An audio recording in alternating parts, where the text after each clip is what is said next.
Good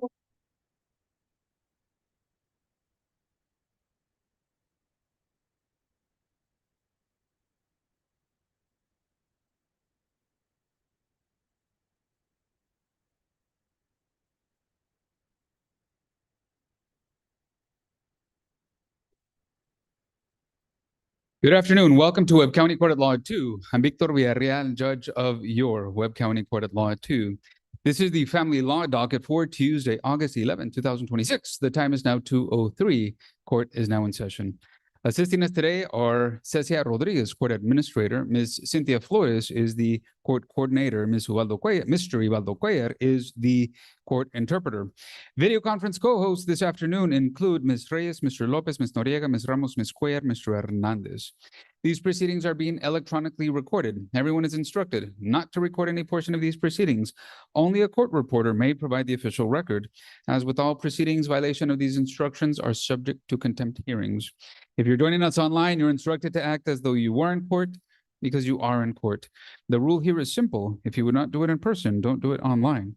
For example, do not operate a motor vehicle. There is no smoking, no chewing gum, wear appropriate clothing, and always exercise proper courtroom decorum. The court will now call the cases in the order of appearance of counsel, first those in person and then those online as measured by your login times. Ms. Flores. First, Honor Attorney Ernesto Cavazos, page 6, number 17.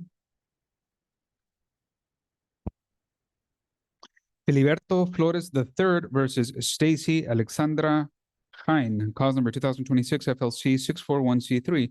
Court marks Mr. Cavazos present in person, Mr. Arce present in person. Good afternoon. Afternoon, Your Honor. Good afternoon, Your Honor. Our clients are here present. Is anybody here on behalf of the Attorney General's office? Yes, Your Honor. Raul Gonzalez here, present for the Attorney General's office. Court marks you present by video conference, Mr. Gonzalez. Speak into the microphone and tell the court, are you Stacy Hine? Yes, sir. Welcome to court, Ms. Hine. The court marks you present in person. The person to your left is your lawyer. Are you Filiberto Flores III? Yes, sir. Welcome to court, Mr. Flores. The court marks you present in person. The person on your right is your lawyer, Mr. Cavazos. Mr. Arce, what is the announcement? Judge, if I may, we can have a little time to confer. We reached out yesterday, kind of missed each other, Judge, so I'd like to, I don't know if Mr. Cavazos. Excuse me, closer to the mic, please, Mr. Arce. To confer with Mr. Cavazos. Judge, that's correct. We just need a few minutes to confer. Also, to advise the court, I had a motion to compel that's going to be withdrawn because I have received the documents.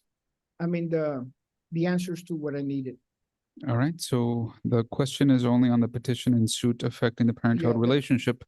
Mr. Flores and Ms. Hine, stand by. I'm going to mark your case as the first contested matter today, but the lawyers are going to talk to them to each other, and they're going to talk to you as well. Anything to put on the record before we pause, Mr. Gonzalez? No, Your Honor. All right, stand by, please. Thank you. Thank you. Thank you. Next case, Attorney Brenda Anderson, page 2 and 6. These are companion cases. Vanessa Medina, Conrado Medina Jr. Cause numbers are 2021 FLA 1017C3 and 2026 FLA 26C3. Court marks Ms. Anderson present in person, Mr. Arce present in person. Good afternoon to both. Good afternoon, Judge. Brenda Anderson for Conrado Medina. Speak into the microphone and tell the court, are you Conrado Medina? Yes, Your Honor. Welcome to court, Mr. Medina. The court marks you present in person. The person to your left is your lawyer. Are you Vanessa Medina? Yes. Welcome to court, Ms. Medina. The court marks you present in person. The person to your right is your lawyer. That's a Judge for Ms. Medina. All persons are present. Counsel, what is the announcement? Your Honor, myself and Ms. Anderson has been trying to reach a consensus, Judge. We had been conferring since yesterday till late yesterday. If we could just have some time to see if we could possibly come to resolution, Judge. We could be placed on recall, Judge. Sure, without knowing anything else, this will be the second contested matter on the court's docket this afternoon. Just one question, Ms. Anderson. When we were last here in June, there was an announcement. I believe it was your announcement. I may be wrong, but there was an announcement that case, the 2026 case, was going to be non-suited. That's the case that was filed by Mr. Arce's client, and Right. and that's the current dispute. I think at this point, she's not ready to non-suit it. That's our dispute. You're right. It wasn't your announcement. It must have been yours, Mr. Arce. Yes, Judge. I believe that last time we were here, if memory serves, Judge, Your Honor said that if we were to go forward with that, we'd have to put up evidence that there was some marriage post the 2022 divorce Because they're both divorces. because of both divorces, yes, right? It's my client's position that that there is no informal marriage. They did divorce in 2022, but they remained cohabitating, which was also contemplated in the divorce decree. And now they have, they no longer live together. But Mr. Arce's client is claiming that there is an informal marriage that was created post-divorce. Sounds like an interesting question of law. Nobody knows the facts better than Ms. Medina and Mr. Medina. So talk to your clients, and happy to call this case as the second contested matter this afternoon. Thank you, Judge.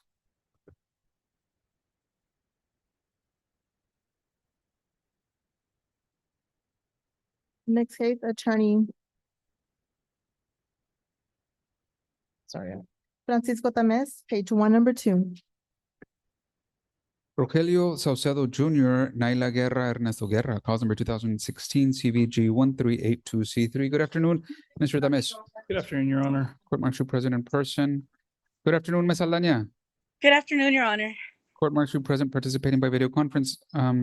If you're Mr. Saucedo, speak into the microphone and tell the court, are you Rogelio Saucedo Jr.? Yes, Your Honor. Welcome to court, Mr. Saucedo. The court martial present in person. The person to your left is your lawyer. Court marks Mr. Raul Gonzalez, present by video conference. He's here on behalf of the Attorney General's office.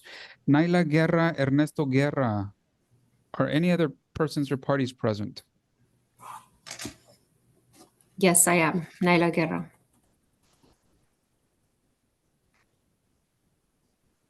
Ms. Guerra, I'm going to ask that you start your video, please.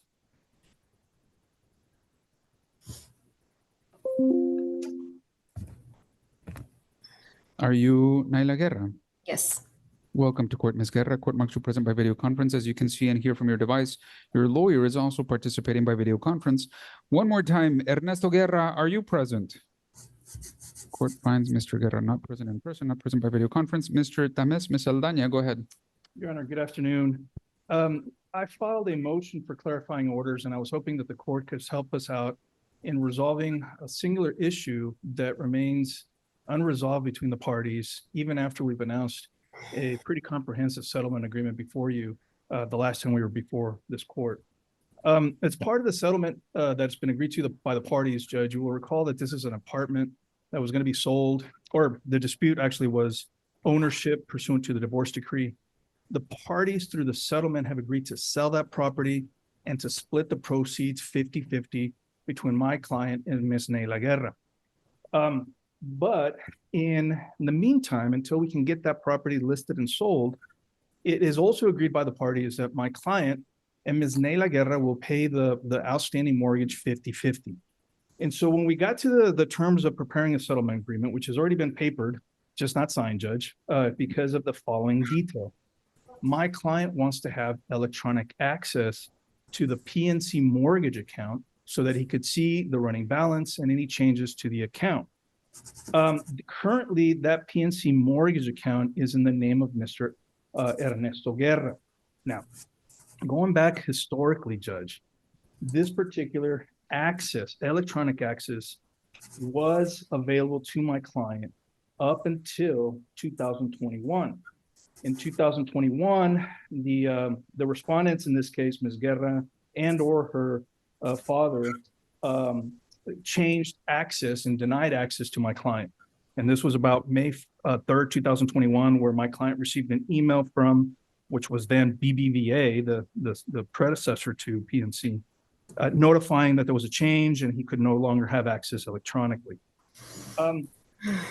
As a reflection of why this is important, Judge, just yesterday, we received a hand delivery letter from Ms. Naila Guerra that back in May, the bank advised Mr. Ernesto Guerra that there was going to be a change in the interest rate.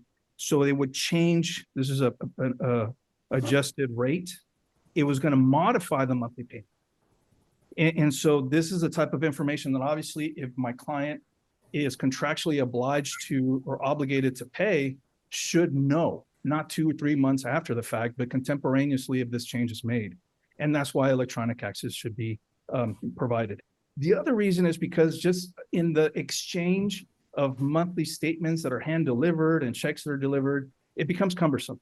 And if I'm not there, my assistant's not at the office, it just delays the whole process of exchanging monthly statements and checks, which is what the other side proposes.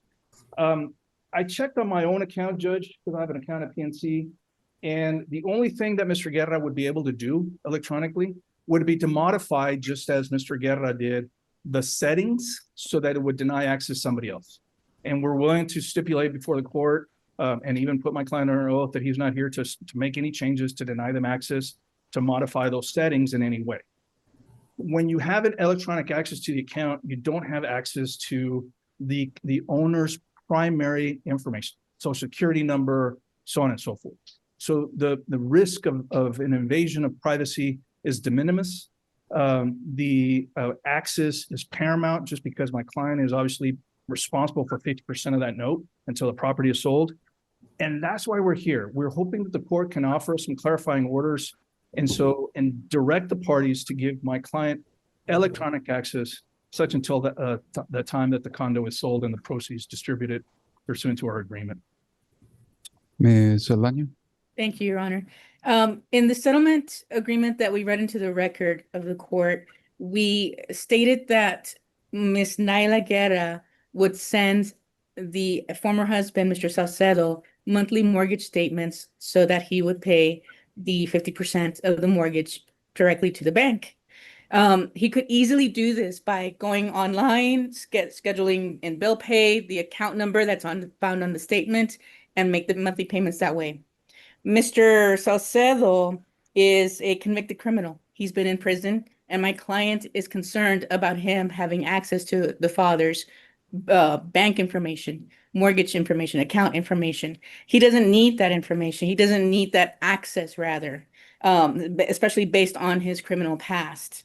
And additionally, based on, we did not agree to that in the settlement agreement. We only agreed, or rather the parties only agreed, that Ms. Naila Guerra would deliver Mr. Salcedo a statement with sufficient information to make the payment. She and her father are opposed to this request for access to PNC account any more than the monthly statement. He can make the payment in a different way. Anything else? It violates my client, Mr. Guerra's privacy. And it can be, it does not need to happen, and it was not agreed to. Would I wouldn't expect so, but I have to ask, would the AG's office like to be heard on anything in this case? Thank you, Your Honor. No, I believe the child support case is set in the title in a different courtyard. All right, so let me ask you all some questions, and ostensibly, Mr. Tames and Ms. Alanya, you should have and arrive at the same answer to these questions. So ostensibly, this is the exact information that the court would receive if this were a contested hearing and the court would be presented this in evidence and testimony. I guess let me ask you, Mr. Tames, because it's your motion, and then I'll ask Ms. Saldana to confirm your statement. But this should be a matter of fact. Mr. Tames, what type of account is this? The PNC account? It's a mortgage account. It's not a personal checking or savings account. It's a straight up mortgage account. And by the way, Judge, if I can add, that's the only account that Mr. Guerra has at PNC. That was my follow-up question. So as far as you know, or your client knows and understands, once the login information is entered, is any other information available to access other than this one type of account, to your knowledge? Not to my knowledge, Your Honor. Same question, Ms. Saldana. What type of account is this? And is it singular and exclusive, or does it involve several? It is a mortgage account. As far as I know, that's the only account, but I have not confirmed with Mr. Guerra that it is the only account. That's number one and number two. And then as far as number three, I did receive from Mr. Tames it seemed that it was like a power of attorney sort of form where Mr. Salcedo had my client signed, would have had access to social security information and other information. That was a big concern, very big concern for my clients, which is another reason why we're opposed to this, or they're opposed to this.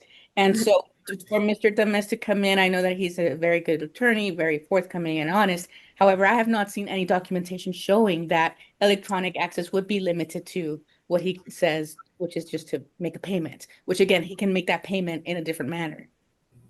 But Ms. Guerra, Mr. Guerra definitively should know the answer, right?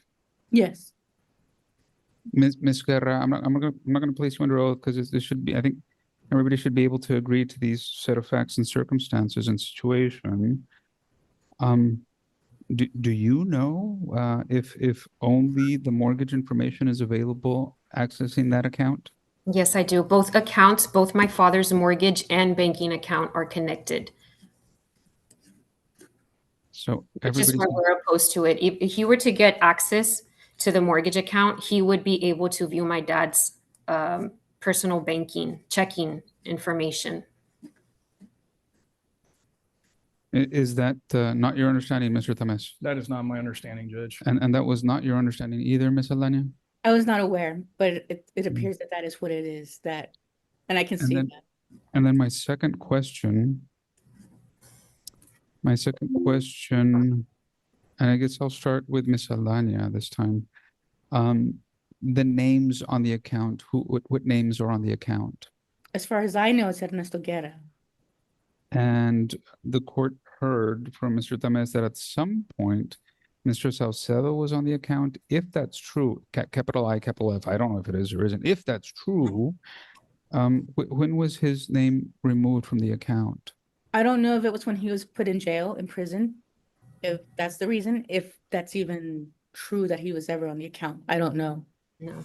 Ms. Do Nyla you know the Guerra would answer, Mr. Temes? Judge, and I can upload this to Caseline. I have an email that was sent to my client on May 3rd, 2021, where he's notified that there was a request that was received to change the alternate address and the BBA contact information. Thereafter, he had no access to. I'm sorry, what was the date? May 3rd, 2021. And I've All right, never seen folks. that email. No, me neither. All right, folks. So let's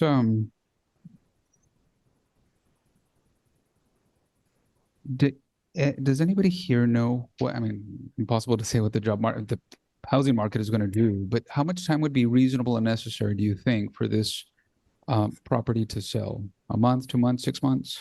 So there was an offer, there was a suggested price from Miss Martha Wright, and she said that she was going to propose it to her investors. So I thought that maybe at that point it would have been available to be sold. It would have been.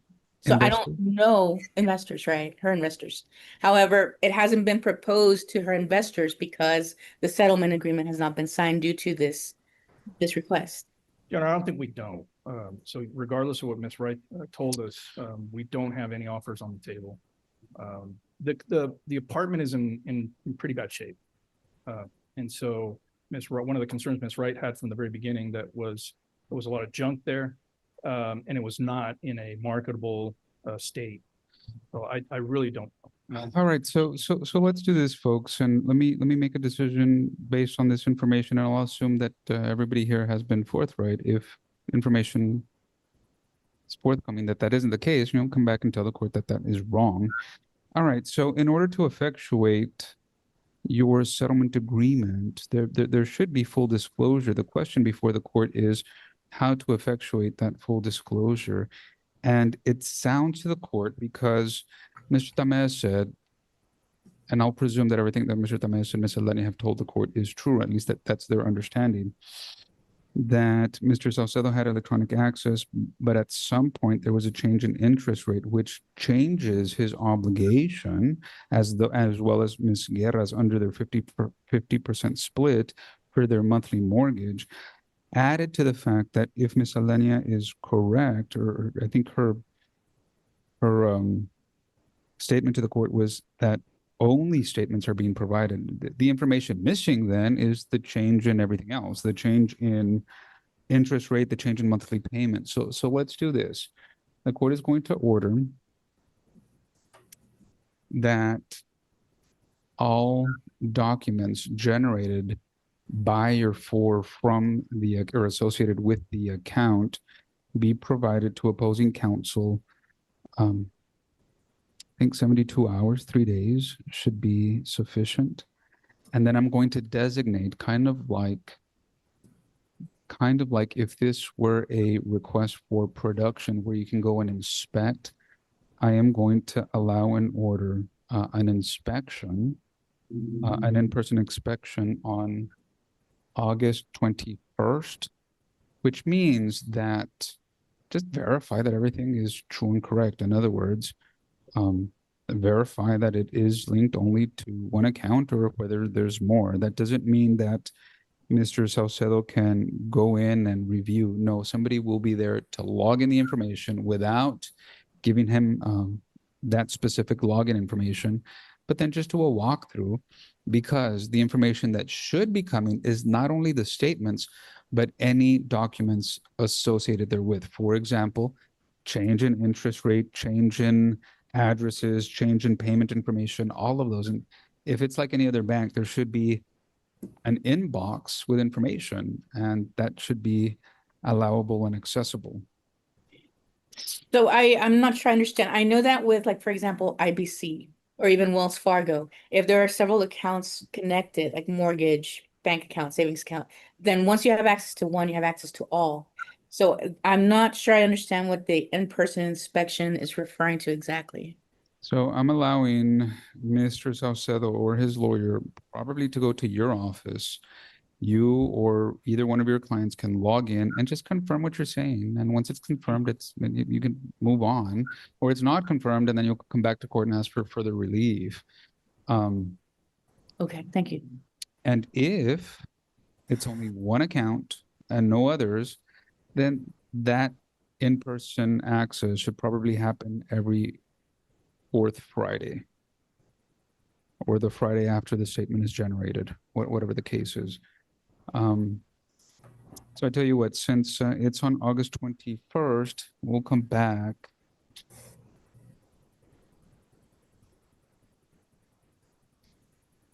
On September the 3rd for an orders due or an entry of judgment, should you need it, or whatever clarifying orders you want. September the 3rd at 2 p.m. for entry of judgment. Thank you. Anything else on this case, Mr. Temes? No, Your Honor. Ms. Alania? No, Your Honor. Mr. Salcedo, do you have any questions? No, Your Honor. Ms. Guerra, do you have any questions? No.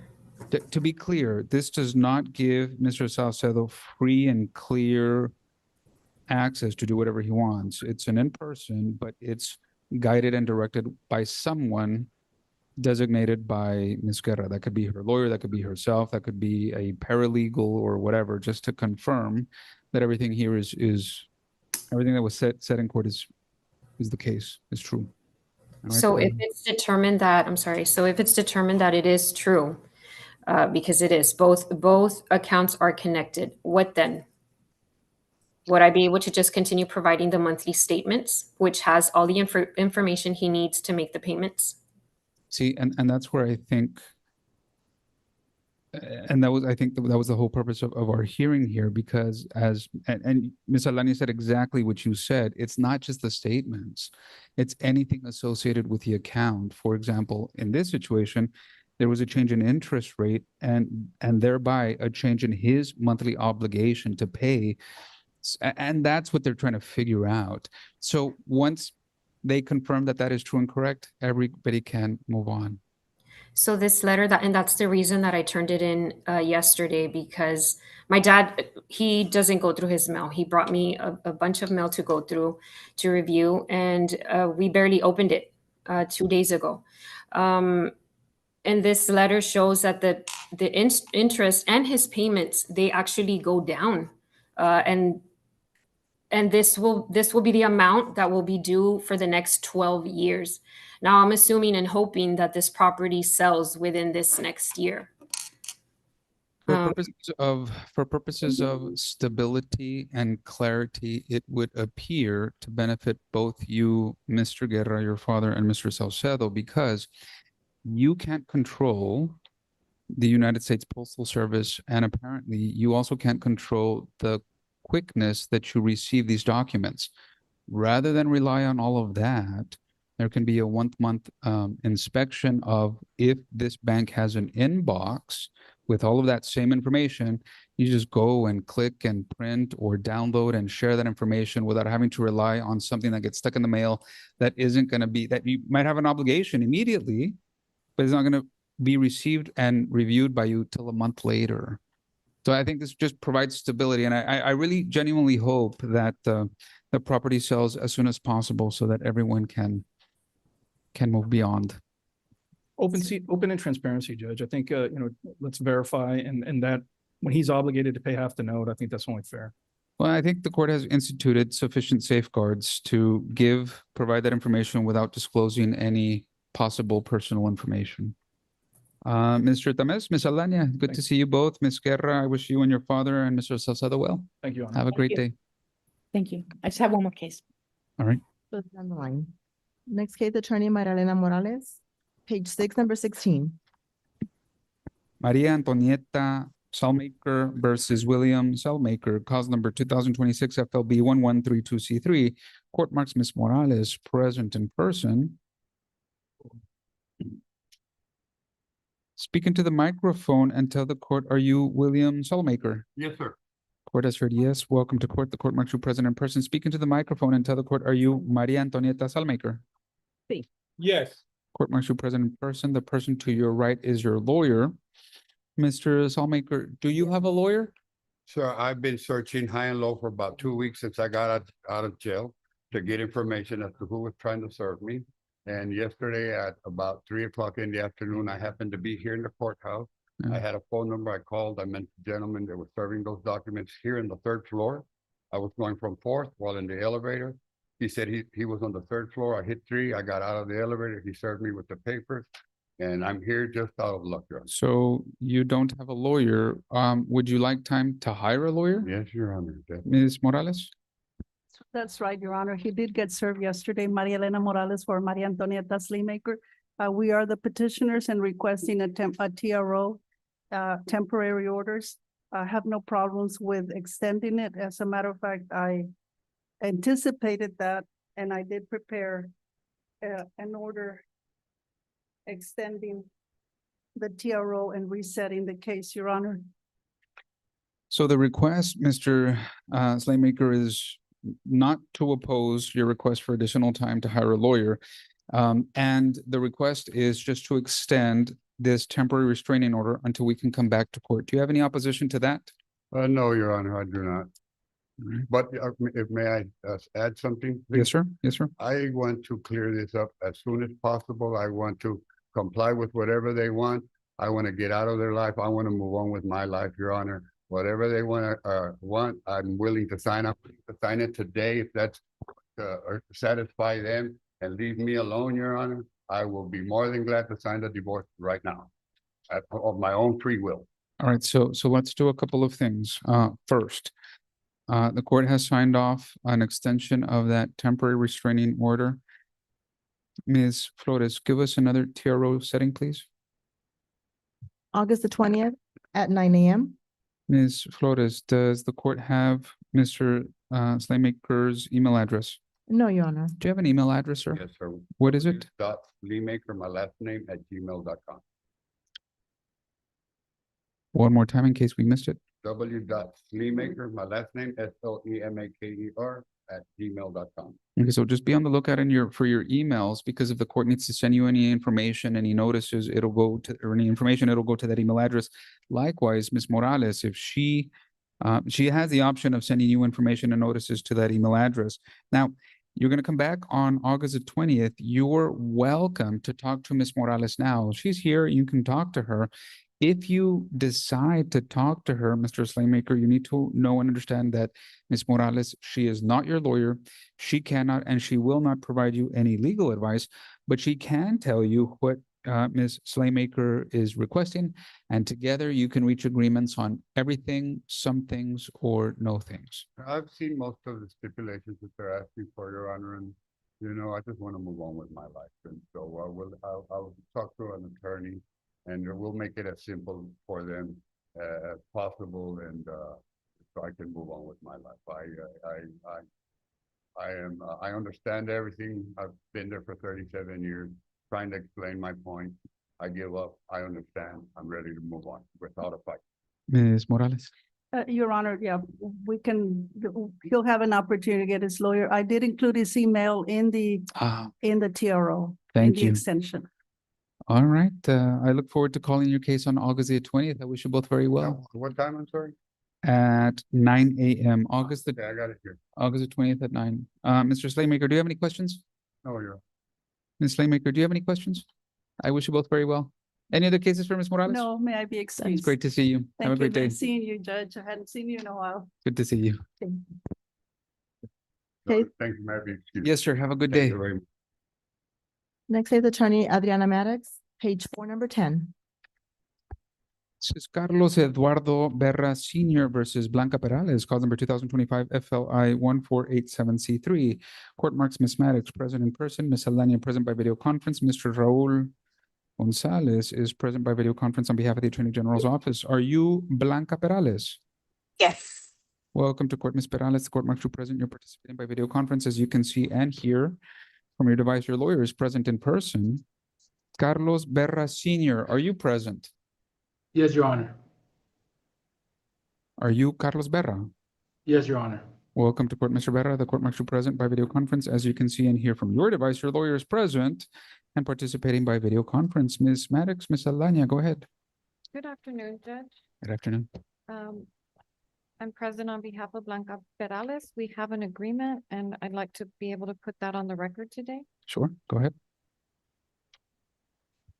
So, the parties have agreed that they will continue to be joint managing conservators, and Blanca Perales will continue to have the exclusive right to designate the primary residence of the children. Mr. Berra will have a standard possession and access to the children pursuant to the family code for parents who reside over 100 miles apart. He will designate 1 weekend per month to exercise his possession. He will send Ms. Perales written notice of his designated weekend at least 14 days before his possession is designated to begin. Holidays and summer possession shall be pursuant to the Texas Family Code. Regarding exchanges, absent mutual agreement, he will pick up and drop off the children for his weekend possession periods at mother's residence. And that is for weekend possession periods only.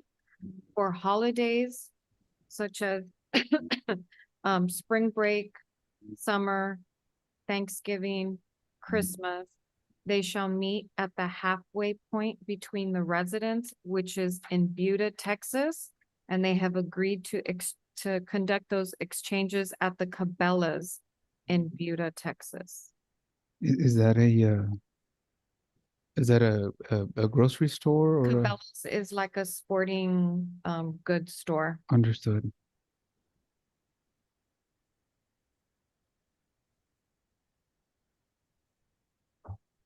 If either party moves, then they'll continue to make the exchanges at the halfway point. Regarding child support, Ms. Salda, I previously calculated child support, Judge, based on the wrong percentage pursuant to the Texas Family Code. Ms. Saldana provided me today with a verification of birth facts, and Mr. Berra has another child that was born, and therefore his percentage guideline is 27.38%, and the calculation of the child support is $3,203 per month. And we're asking that begin for the month of August and every month thereafter until there is a step down or another occurrence pursuant to the Texas Family Code. The Mr. Barrow will continue to maintain health, dental, and vision insurance for the minor children.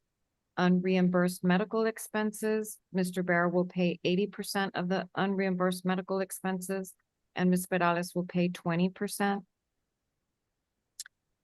Regarding the transfer of the case, the parties agree that Georgia law will no longer apply, and conservatorship, access, possession, child support, health insurance, or any other anything else regarding the children will be governed under Texas law and the Texas Family Code.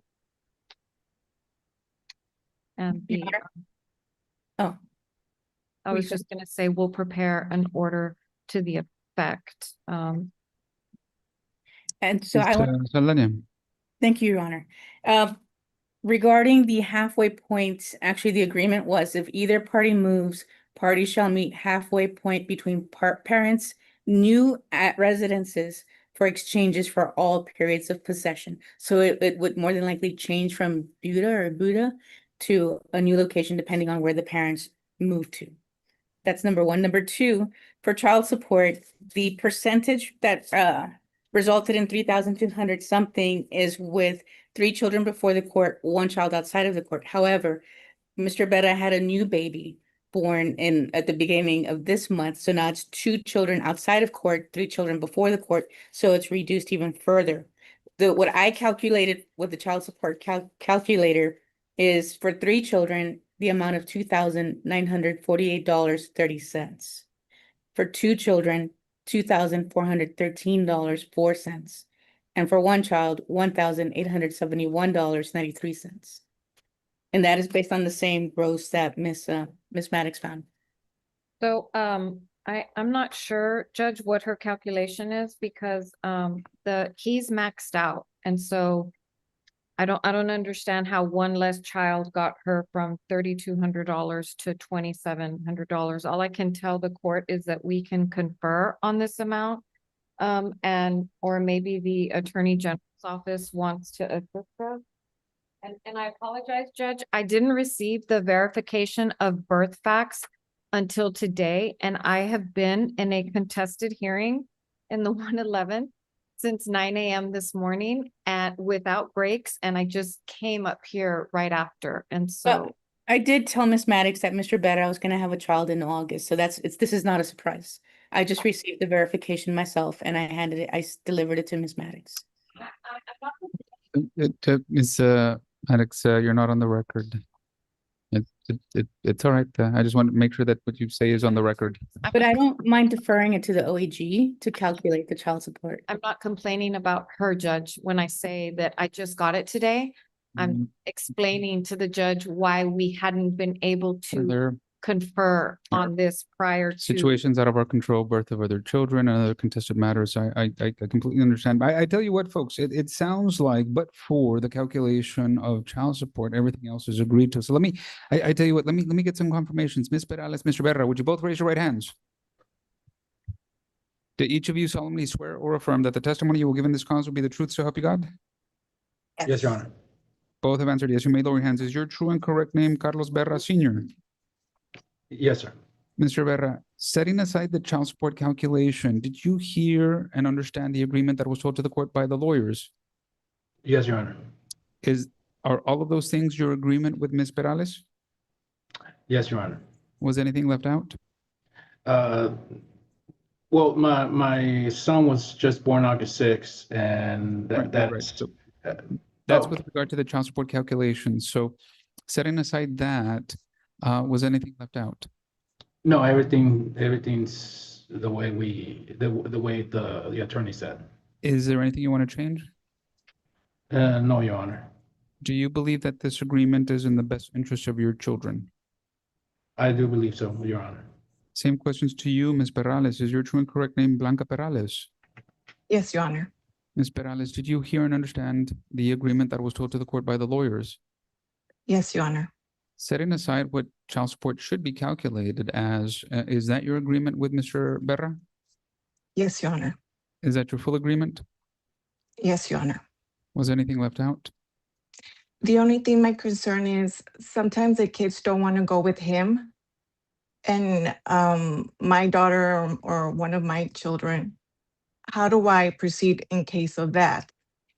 Because The same way you would when they don't want to go to school or go to the doctor. correct. I do tell him that. Okay, I would just, because sometimes he tells them that he's gonna call the cops or something. So I just wanted to see how do I approach that with my children? That's certainly something that he's able to do. I don't know that that would be in the best interest of the children, but that is his. Correct, exactly. One of many things that, but I, look, in that situation, if it isn't in the best in the best interest of the children to call the police, even though that people are allowed to do that, perhaps each and all parents can help facilitate and encourage their children to go with the other side, because the alternative is going to be so much worse. So just keep that in mind. So knowing all of this, do you believe that this agreement is in the best interest of your children? Yes, Your Honor. All right, the court has heard the agreement. The court hereby adopts and approves the agreement in full and finds that it is in the best interest of the children. The only issue pending is the true and correct calculation of child support. Ms. Maddox, Ms. Alania, I'm open to giving you some time to calculate that. Mr. Gonzalez is virtually present, so maybe you can talk to him offline. So I just redid the calculation, Judge. So the new maximum is 11,700 since he had the other child. The new percentage is 25.20%. So 11,700 times 25.20 is 2,948.40. 2,900. 48.40, right? Is that number similar or exact as to your calculation, Ms. Alania? It's similar, 10 cents off, but similar. So Yeah, then similar. So if we can just agree to the 29.48. that's fine. There it is. But let me ask this. Both of you are still under oath. Mr. Berra, is this your agreement, 29.48 per month? Yes, Your Honor. Is this your agreement, Ms. Perales, 29.48 per month? Yes, Your Honor. Court hereby adopts and approves that agreement. These are the orders of the court that are due to the court on or before. August 31st at noon by submission. And I just guess that we include the time. before I close out this hearing, Mr. Gonzalez, I want to give you an opportunity to say anything that you would like on the record. Thank you, Your Honor. I would just ask the attorneys to add the proper step downs. Ms. Alania, you were going to say, I'm sorry. Same thing. All right. Anything else on this case, Ms. Maddox? No, not on this case, Judge. Ms. Alania? No, Your Honor, nothing further, Your Honor. Mr. Berra, do you have any questions for the court? I do, Your Honor. When will it start? Will it start for the month of September, or will it be, we already started this month? By agreement of the parties, that is August 1st. Okay. Do you have any other questions? No, Your Honor. Ms. Perales, do you have any questions? No, Your Honor. Ms. Perales, Mr. Berra, I wish you both very well, but more importantly, I wish your children all the best. Good luck. Thank you. Thank you. May we be excused? Yes, have a great day. Is that the last case for Ms. Alania? Yes, that is all from Ms. Good to see you, Ms. Alania. Have a great day. You too. So Ms. Maddox, page 5, number 12. Jorge Chong, Alejandra Chong, cause number 2026, FLA 284C3. Court marks Ms. Benavides Maddox present in person. Mr. Chu present and participating by video conference. Are you Jorge Chong? Sí, buenas tardes. ¿Es usted Jorge Chong? Yes, I am. Good afternoon. Welcome to court, Mr. Chong. The court marks you present and participating by video conference. Bienvenido al juzgado, señor Chong. El juzgado lo marca presente participando por medio de videoconferencia. As you can see from your device, your lawyer is also present by Zoom. Como puede ver por su aparato, su abogado también está aquí por medio de videoconferencia. Alejandra Chong, are you present? Court finds Ms. Chong not present. El juzgado encuentra que la señora Chong no se encuentra presente en el juzgado. Counsel? Good afternoon, Judge. Nathan Chu present for Mr. Chong. Adriana Maddox present for Alejandra Chong. Buenas tardes, su señoría. Nathan Chu para la representación del señor Chong y Adriana Maddox en representación de Alejandra Chong. Mr. Chu? Judge, I had already filed a motion. Well, I had caused the motion for continuance to file because of my vacation letter. And then also I was trying to reach out to Ms. Maddox, and I know that she's been tied up in a hearing. So we asked the court to approve our joint motion for continuance today, Your Honor.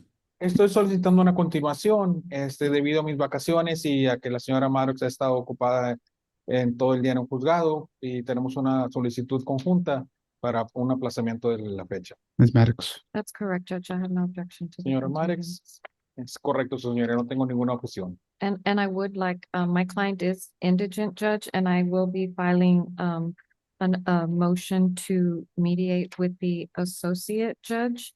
And I believe that Mr. Chu is unopposed to that, just before our next, setting. So, señora, mi cliente es indigente. Vamos a pedir que se haga una mediación con la jueza asociada. Ya había solicitado, hablado esto con el señor Shu.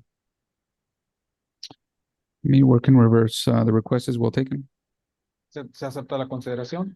The trial merits date is now on La siguiente fecha va a ser en How much time, Your Honor? 30 to 45. Closer to 45. Go ahead. October 15th at 9 a.m. octubre 15 a las 9 de la mañana.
Let me just do this now because it's just good. I really would prefer a written motion, but I also don't want to waste anyone's time.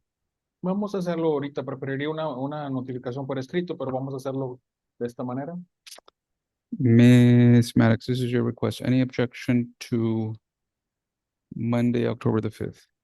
Señora Marix, esa es su solicitud. ¿Alguna objeción para el lunes, octubre 5?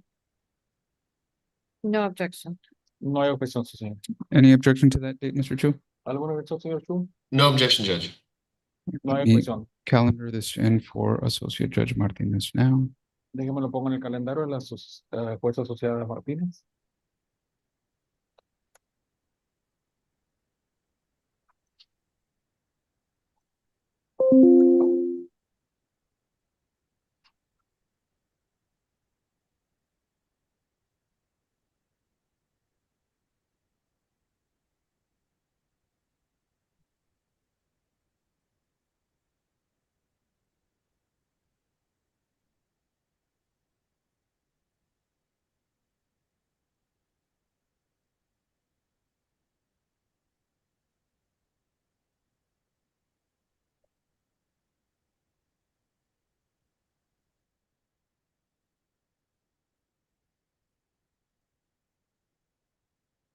Right.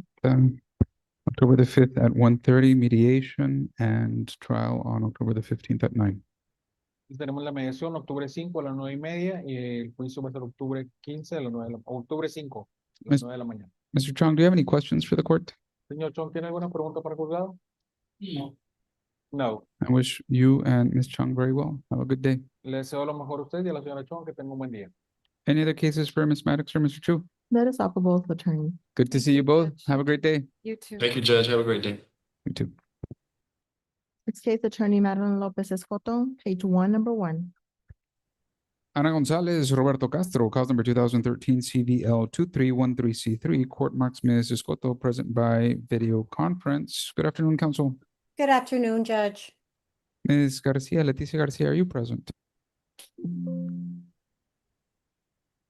Court marks Ms. Soto present by video conference, Ms. Leticia Garcia present by video conference, and Mr. Raul Gonzalez also present and participating by video conference. Ana Gonzalez, Roberto Castro, any parties present? It sees no parties are present. Counsel, go ahead. Judge, good afternoon again. Madeline Escoto for Ms. Guzman. Judge, we have filed an agreed motion for continuance in this case. If you recall, this is the case that you were going to meet with the child today at 1, but we've resolved the issues with the assistance of Ms. Garcia of conservatorship, and pretty much have a framework for a settlement in this case. We're just pending Ms. Soto's client's earnings as he has relocated to San Antonio and began employment in San Antonio. She tells us that we should have his pay stubs, or at least the first pay stub, somewhere in the middle of August. So if the court wishes to give us either a late August or early September court date, we should be resolved by then. Ms. Soto? That's correct, Your Honor. My client did relocate. He just started a new job. His first full paycheck will not be received until August 28th, just to keep, the court can keep that in mind, so that I can submit that to the Mrs. Cotto. Ms. Garcia? I've got nothing to add to that, Judge. Mr. Gonzalez? Nothing to add, Your Honor. All right, we'll come back for entry if that's the only matter pending before the court. Give us a mid-September, early to mid-September, Ms. Flores? September 3rd at 2 p.m. Any objections by anyone? All right, we'll come back for entry on September the 3rd. Any other cases for any counsel? I do have, I believe, one more, Judge. Yes, Your Honor. Mrs. Cotto, page 6, number 15. That Ms. is. Garcia, further down the line. Any other cases for Ms. Soto? As well, further down the line. All right, page 6, case 15. Ricardo Gallardo Soto versus Clarissa Yvette Gallardo, cause number 2026 FLA 401C3. Court marks Mrs. Cotto, present and participating by video conference. Mr. Romero, are you present? He's not, Judge, and neither are any of the parties. We just have a quick announcement. Yes, ma'am, go ahead. There's nothing to pre-trial in this case, Judge. We went to mediation last week with Judge Hale. He has recessed the mediation, and we go back on Thursday, August 13th at 8:30 in the morning. The case is set for September the 29th at 2 p.m. So I think we probably should have it resolved by then. We did file with the court pursuant to that first mediation, a partial mediated settlement agreement, just dealing with some of the issues that Judge Hale was able to resolve for us. The only other thing, and just fill the court in, the only other matter that we had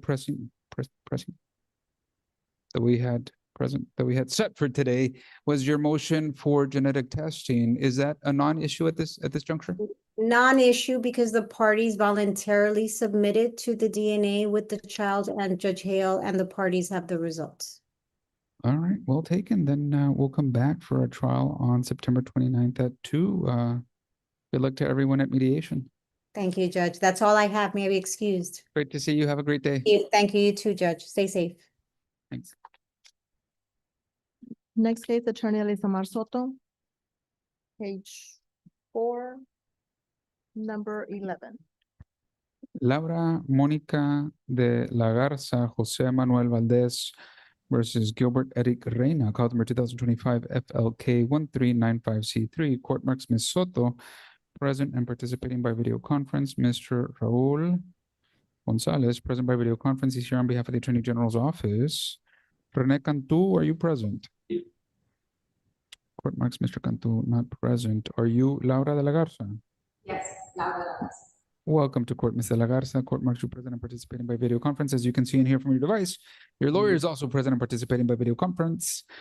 Jose Manuel Valdez, Gilbert Eric Reina. Any other persons present? Court finds no other persons are present. Ms. Soto? Your Honor, we're set for pre-trial today. We're just pending the ad-litem's recommendation. And I do believe that we called him. I don't think he's going to be showing up, Mr. Cantu, but he did reach out and let me know that he was going to call my client, Ms. de la Garza, to schedule her for our meeting tomorrow. Oh, good.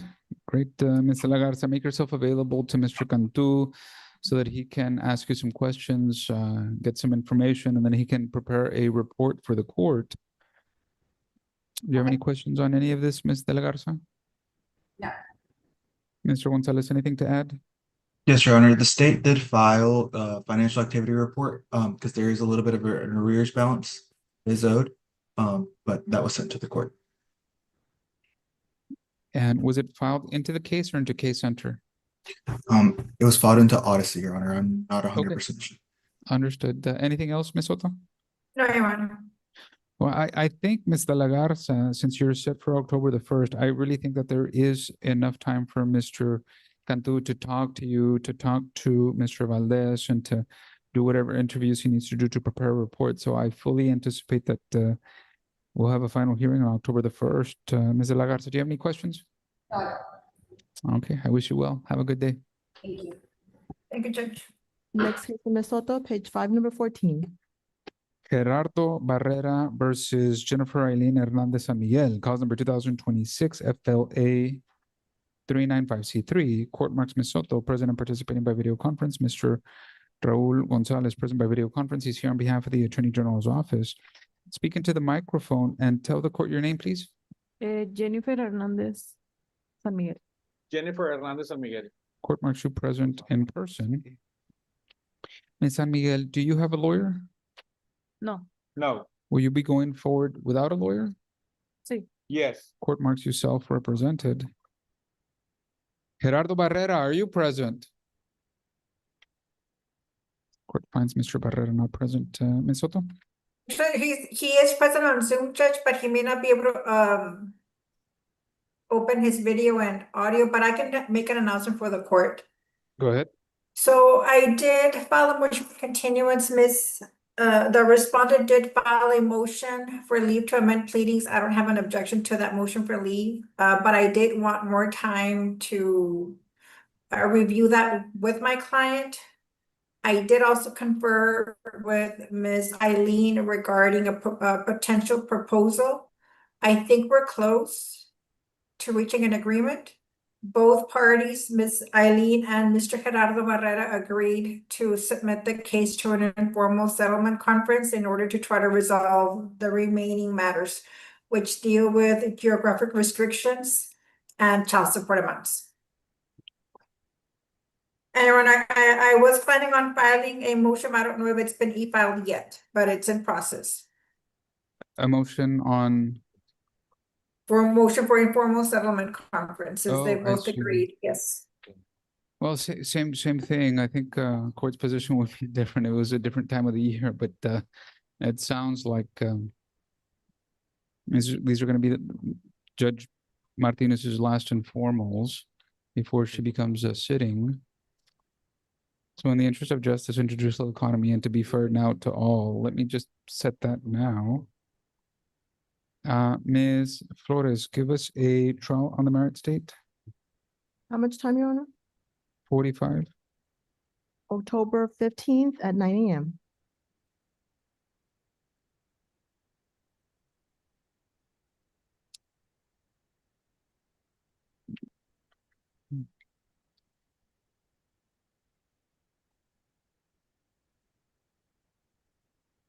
Ms. Soto, any objection to October the 13th at 1:30 for mediation? No, Your Honor, I'm available. Ms. San Miguel, any objection to mediation on October the 13th at 1:30? No. No. Give me 1 second while I modify Judge Martinez's calendar.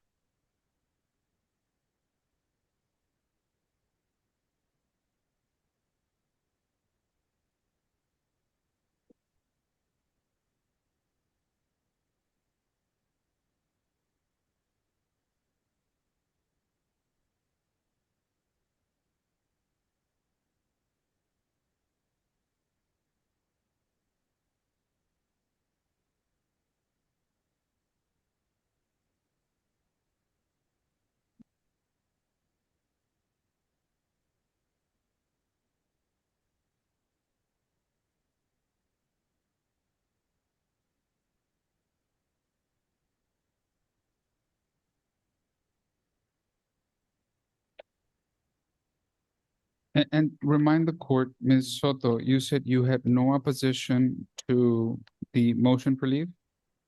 I don't, Your Honor. Court will sign that order now. Mr. Gonzalez, anything to add? Nothing you add, Your Honor. All right, Ms. San Miguel, I wish you and Mr. Barrera well at mediation on October the 13th. Good luck to you. Oh, Ms. Flores, does the court have Ms. San Miguel's email address? Yes, Your Honor. All right, good luck to everyone. Thank you, Judge. Any other cases for Ms. Soto? That is all for Ms. Soto. It's good to see you, counsel. Have a great day. Thank you, Judge. Thank you. Next case, Attorney Julio Garcia. Page 3, number 8. Maria de Los Angeles Mireles versus Jerónimo Ibarra, cause number 2025 FLB 1514C3. Good afternoon, Mr. Garcia. Good afternoon, Judge. Court martial present by video conference. Mr. Figueroa, are you present? Court marks Mr. Figueroa not present. Ms. Mireles, Mr. Ibarra, are you present? Court finds the parties are not present. Counsel, what is the announcement?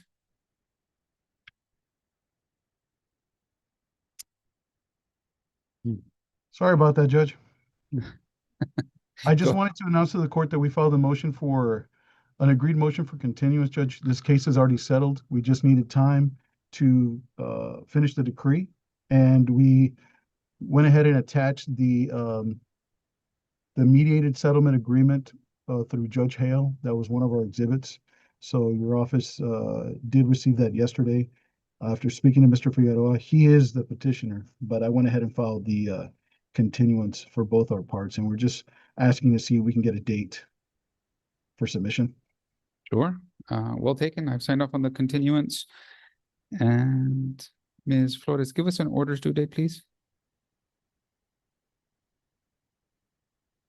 August 31st at noon by submission. Is that sufficient time, Mr. Garcia? Yes, Your Honor, that should be fine. I'll go ahead and speak with Mr. Figueroa. Sounds great. Thank you. Any other cases for Mr. Garcia? That is all for Mr. Garcia. Good to see you, Mr. Garcia. Have a great one. You too, Judge. Thank you. Next case, Attorney Leticia Garcia. Page 4, number 9. Valentin Palomares versus Sandra Leticia Palomares, cause number 2025 FLB 1582C3. Court marks Ms. Garcia present by video conference. Is this Ms. Palomares, Sandra Leticia behind you? It is, Judge. Welcome to court, Ms. Palomares. The court marks you present by video conference from the office of your lawyer. Mr. Del Barrio, are you present? Yes, Your Honor, I'm present. Court marks you present and participating by video conference. Mr. Del Barrio, Valentin Palomares, are you present? He is not present, Your Honor. He was not going to be able to log on. Understood. Counsel, what is the announcement? Your Honor, we're in the process of exchanging settlement offers, and we pretty much, Mo, do you want to get a date for, how do you want to do this, for entry? Yeah, that'll work, Your Honor. We're actually pretty close to settlement, so we probably just need an entry, and then I guess we can prove it up on that date also as well. Probably through Ms. Garcia's client. Yes, Judge. Mr. Palomares has changed jobs, and he's in the state of Massachusetts at this point. So we have been speaking, Mr. Del Barrio and I, about the final numbers, and we're pretty much there. Well, let me ask you this. I can set this for entry of judgment on Thursday, August the 20th at 9 a.m. Is that sufficient time? I would think so. Yeah. I'm okay with that. If you That's are. fine. I am. Okay, so let's set this for entry of judgment August 20th at 9, and I'm going to leave the dismissal date still as September the 1st. Okay. Yeah. Thank you, Judge. All right. That'll work, Your Honor. Thank you both. Any other cases for either, counsel?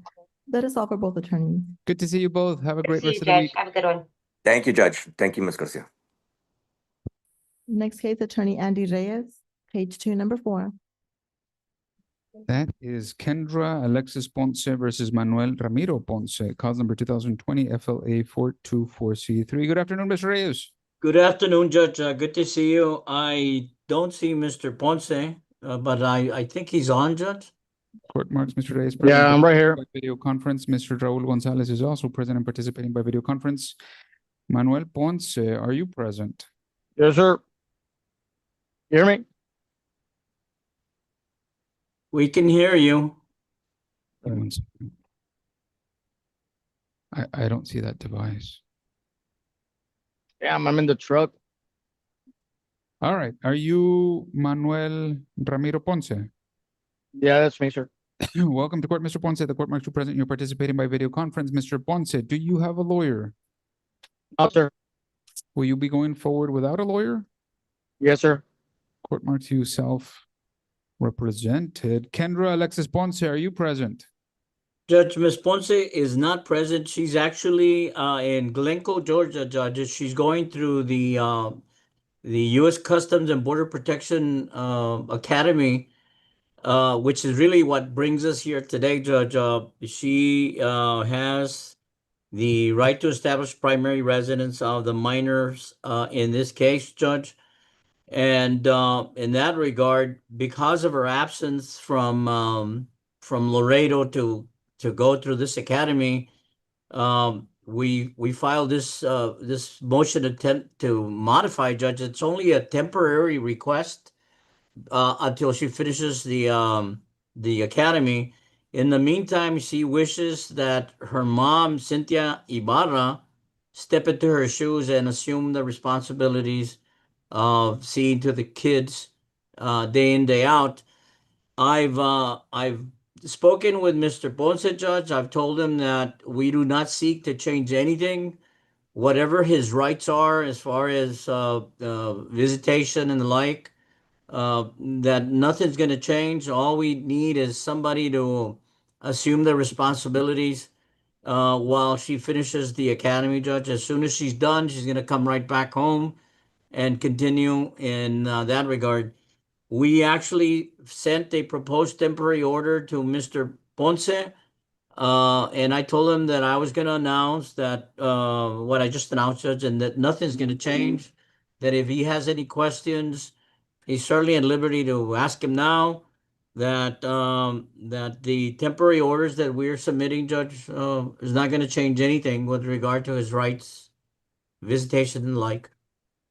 Mr. Ponce, you heard the request made by Mr. Reyes on behalf of his client, Ms. Ponce. Do you agree or do you disagree with these requests?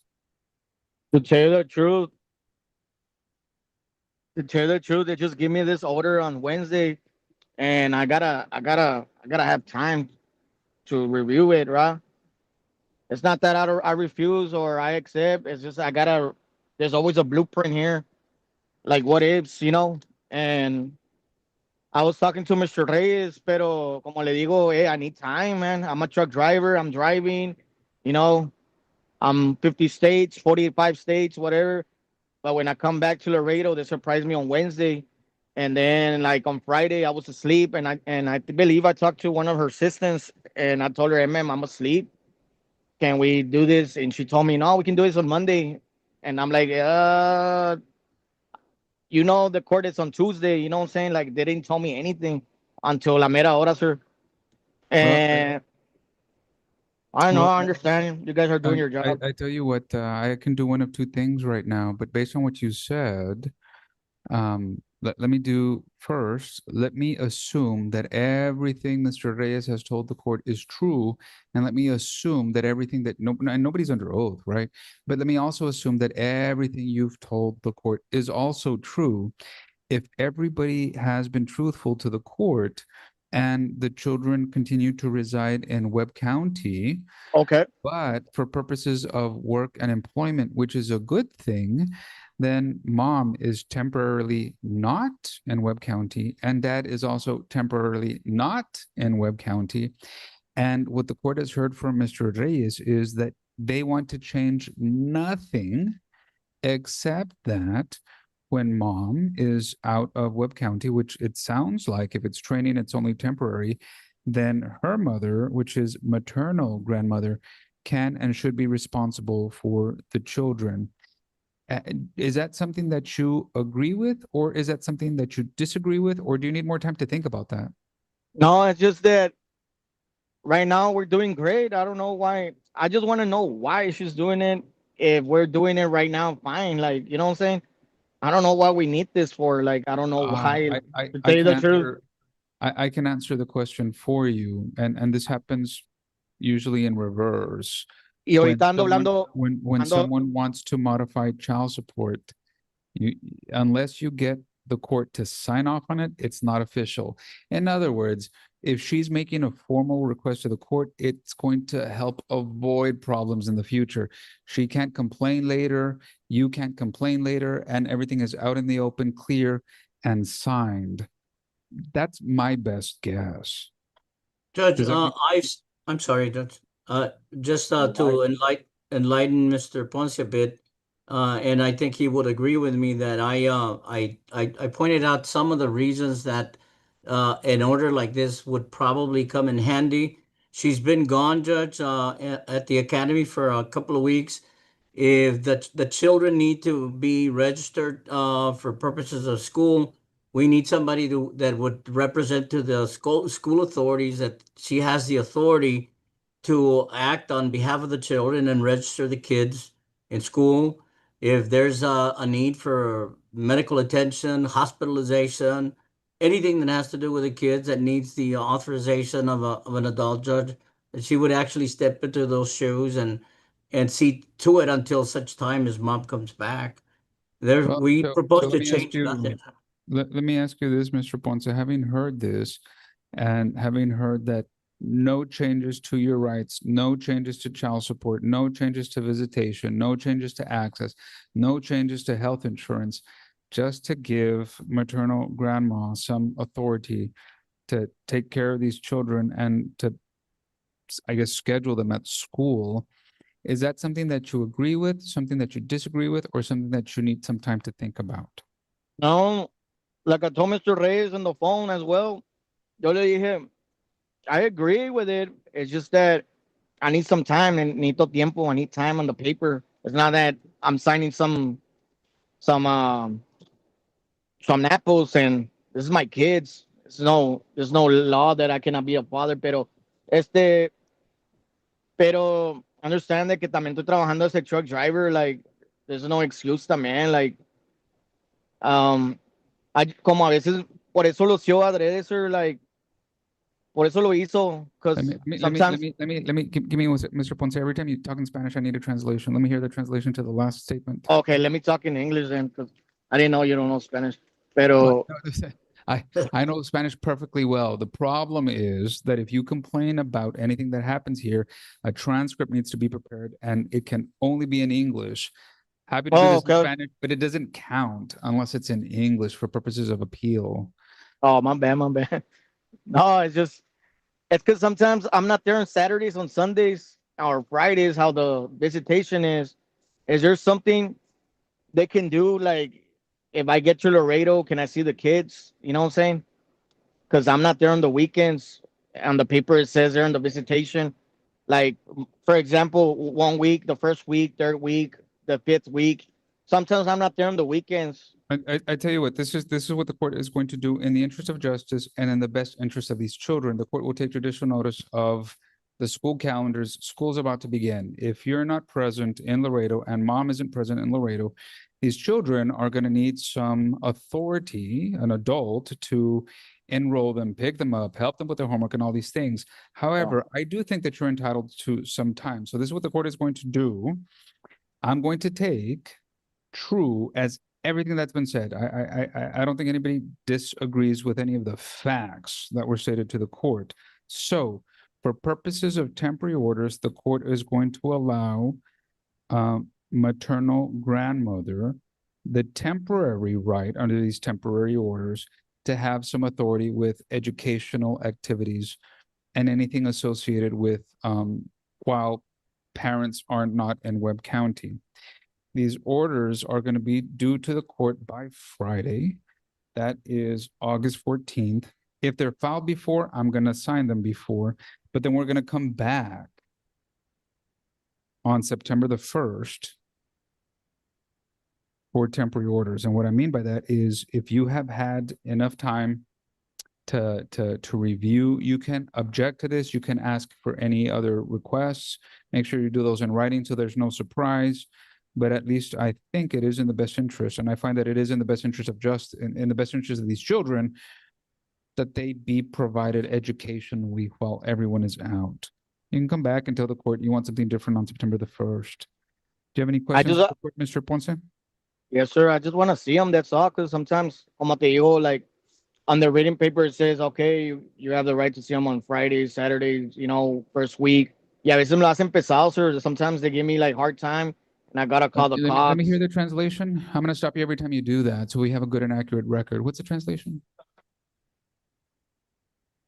All right, go ahead, Mr. Ponce. But just sometimes they just give me trouble each time. Like I miss, like for example, the visitations at 6, 7. Boom, ya le hablan a police. Hey, you know what? You can't come by because you already passed your visitation. They call the police sometimes. Because you missed your visits? Yeah, come on. They always make an excuse. Come on, hey, I'm gonna cut his hair. It's around 6, and I'm like, well, I gotta pick him up because it's at 6. It says there, and I already know how that goes. And yeah, nomás me dice, hey, you already passed your visitation. You know, más quiero algo, sir. I just want something that the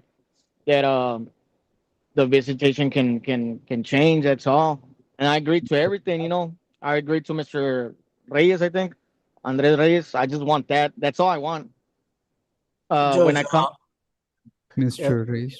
yes, Judge, I actually offered Mr. Ponce, I told him there was only temporary orders, but that I would propose to my client for as a final order to make allowance for Mr. Ponce to maybe like a day before he gets back to Laredo to let her know that, you know, he's coming in later, or that he can't exercise his visitation at the exact time when he's supposed to, and that you know, maybe, you know, we can make allowance for it if he gives notice to her.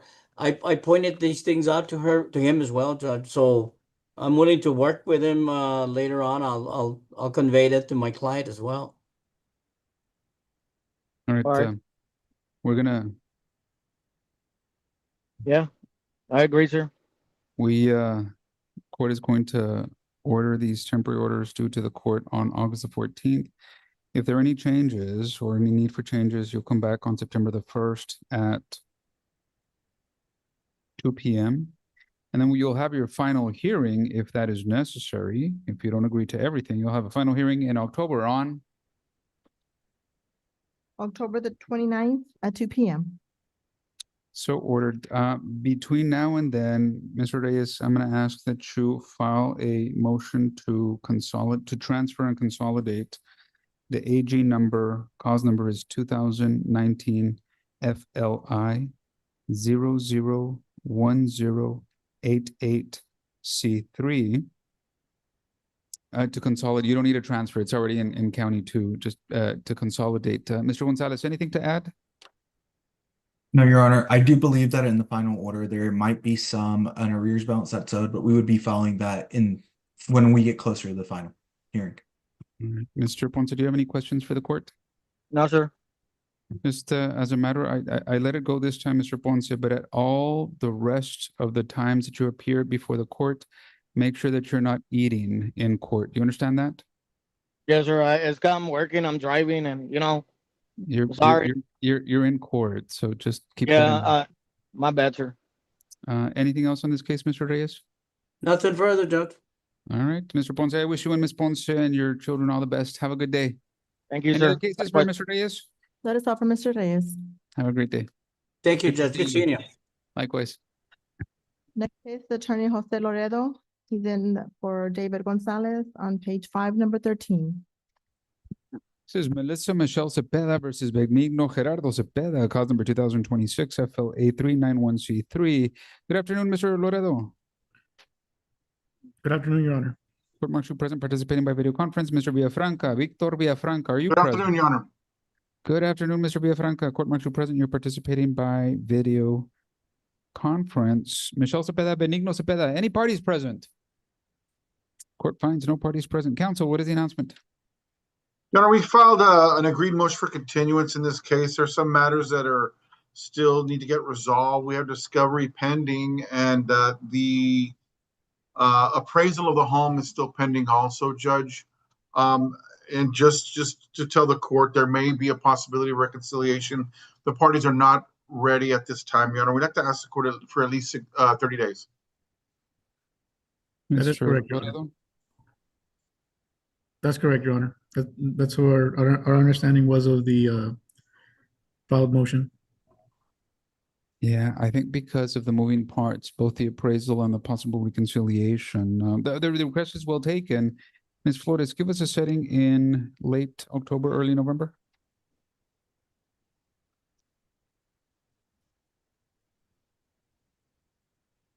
That would be November the 5th at 2 p.m.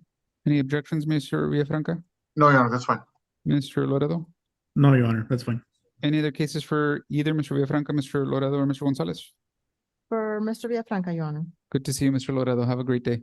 Likewise, Your Honor. Thank you so much. That'll be page 2, number 3.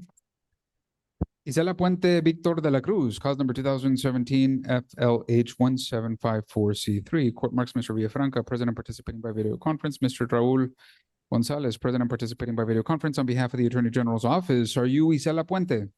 Yes, Your Honor. Welcome to court, Ms. Puente. The court marks you present participating by video conference. As you can see and hear from your device, your lawyer is present also by video conference. Are you Victor de la Cruz? Yes, Your Honor. Welcome to court, Mr. de la Cruz. Court marks you present. You're participating by video conference. I need you to unmute your device and tell the court if you have a lawyer.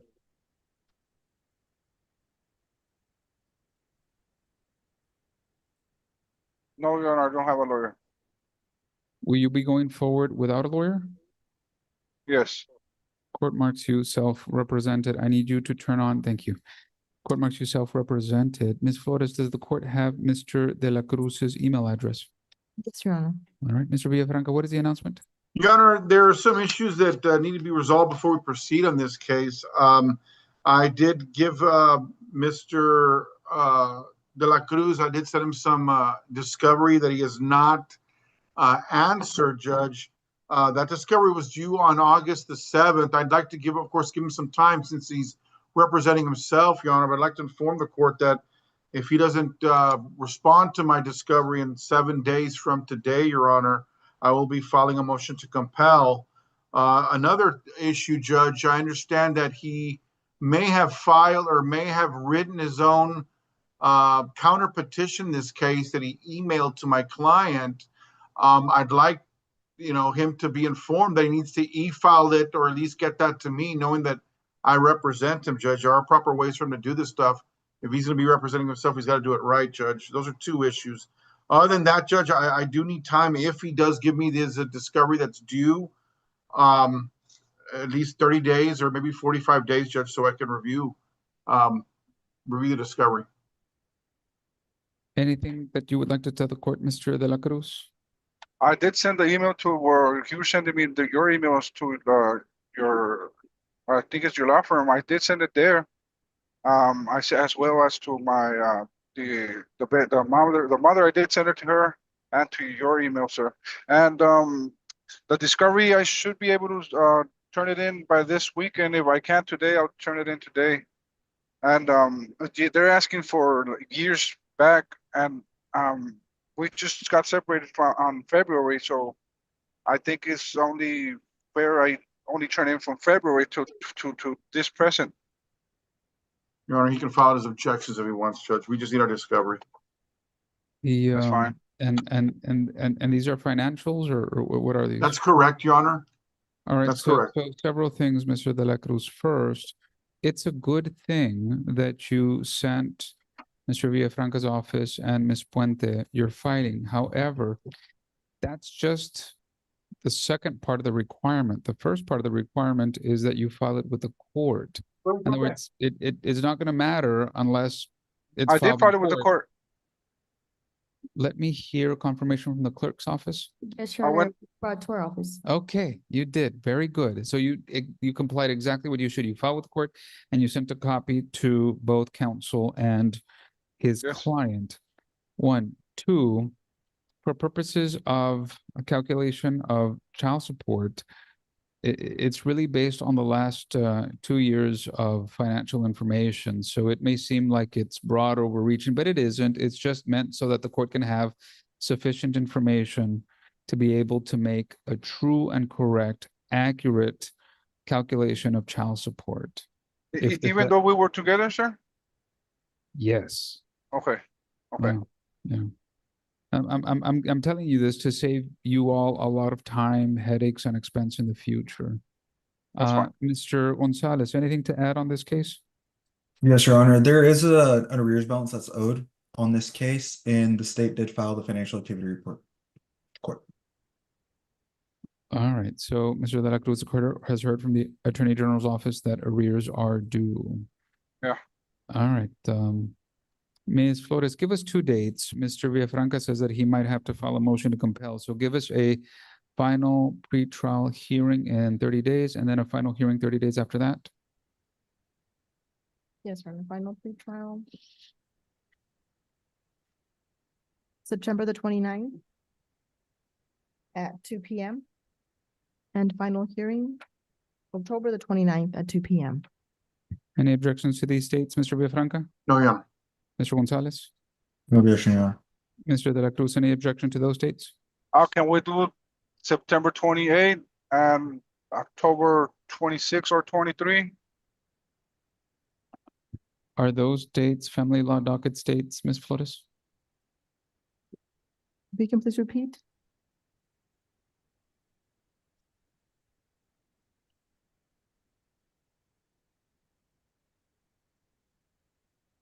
No. So if you, are you not available on September the 29th? No, but I mean, Are you I would have available- to ask the like off, but I Are don't you want to ask off available on no more. October the 1st at 2 p.m.? No, not the first. Yeah, okay, But so let's just do whatever days you guys assign. I'll just ask for another day off. September the 29th at 2 p.m. and October the 29th at 2 p.m. So ordered. Mr. De La Cruz, Ms. Puente, I wish you both, Ms. Flores, does the court have Mr. De La Cruz's email address? Yes, Your Honor. All right, Mr. De La Cruz, Ms. Puente, I wish you both very well. Have a good day. Thank you. Thank you. That's all I have. I'm excused. Good to see you, counsel. Have a great day. Thank you, Judge. Next case, Attorney Juan Jose Garcia, page 7, number 18. Caroline Martinez Roberto Ramos Jr., cause number 2026 FLC 812C3. Court marks Mr. Garcia, present and participating by video conference. Good afternoon, counsel. Good afternoon, Your Honor. Mr. Montemayor, Javier Montemayor, are you present? Court marks Mr. Montemayor not present. Caroline Martinez Roberto Ramos Jr., are you present? Yes, Your Honor. Are you Caroline Martinez? Yes, Your Honor. Welcome to court. The court marks you present by video conference. As you can see and hear from your device, your lawyer is also present and participating by video conference. Roberto Ramos Jr., are you present? Court finds Mr. Ramos Jr. is not present. Counsel, what is the announcement? In this case, Your Honor, I've been conferring with Mr. Montemayor. I did send him a proposed final order. I did send it to him yesterday, Your Honor. He did receive it. He said he would just like a little bit of time so that he could go over it with his client. I think he told me about a week, Your Honor. This is the first setting by policy of the court. First settings merit one additional request for time. Ms. Flores, give us a final hearing date on our next docket. September 1st at 2 p.m. Any objections? No, Your Honor. So ordered. Any other cases for Mr. Garcia? That is all for Mr. Garcia. Have a great day, counsel. You too, Good to see Judge. you. Thank you. Thank Same you. here. Your Honor, I'd like to go through the docket. Court will call, yes, the court will call the rest of the cases as the cases appear on the docket. Page 3, case 7, Yadira Yacel Salvador Enrique Salvador, cause number 2025 FLA 1446C3. Olivero Canales, Jose Luis Castillo, are the lawyers present? Court finds lawyers not present. Mr. Raul Gonzalez is present by video conference on behalf of the AG's office. Mr. Salvador, Ms. Salvador, are you present? Court finds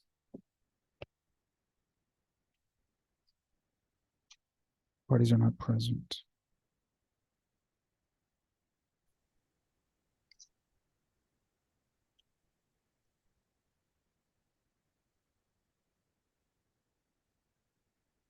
Mr. Gonzalez, there's a vacation letter on file. Any objection to a continuance? No objection, Your Honor. Court has received, reviewed, and considered that request for continuance. It is well taken. Give us another setting. September 1st at 2 p.m. So ordered.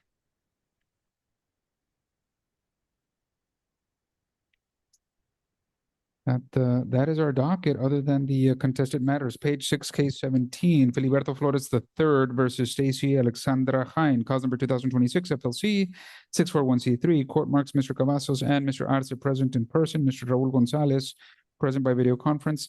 Ms. Hine is present in person, and so is Mr. Flores. Counsel, what is the announcement? This case, Go ahead. can I read it into the record and then correct me if I have anything wrong? Very Or well. if I leave something out.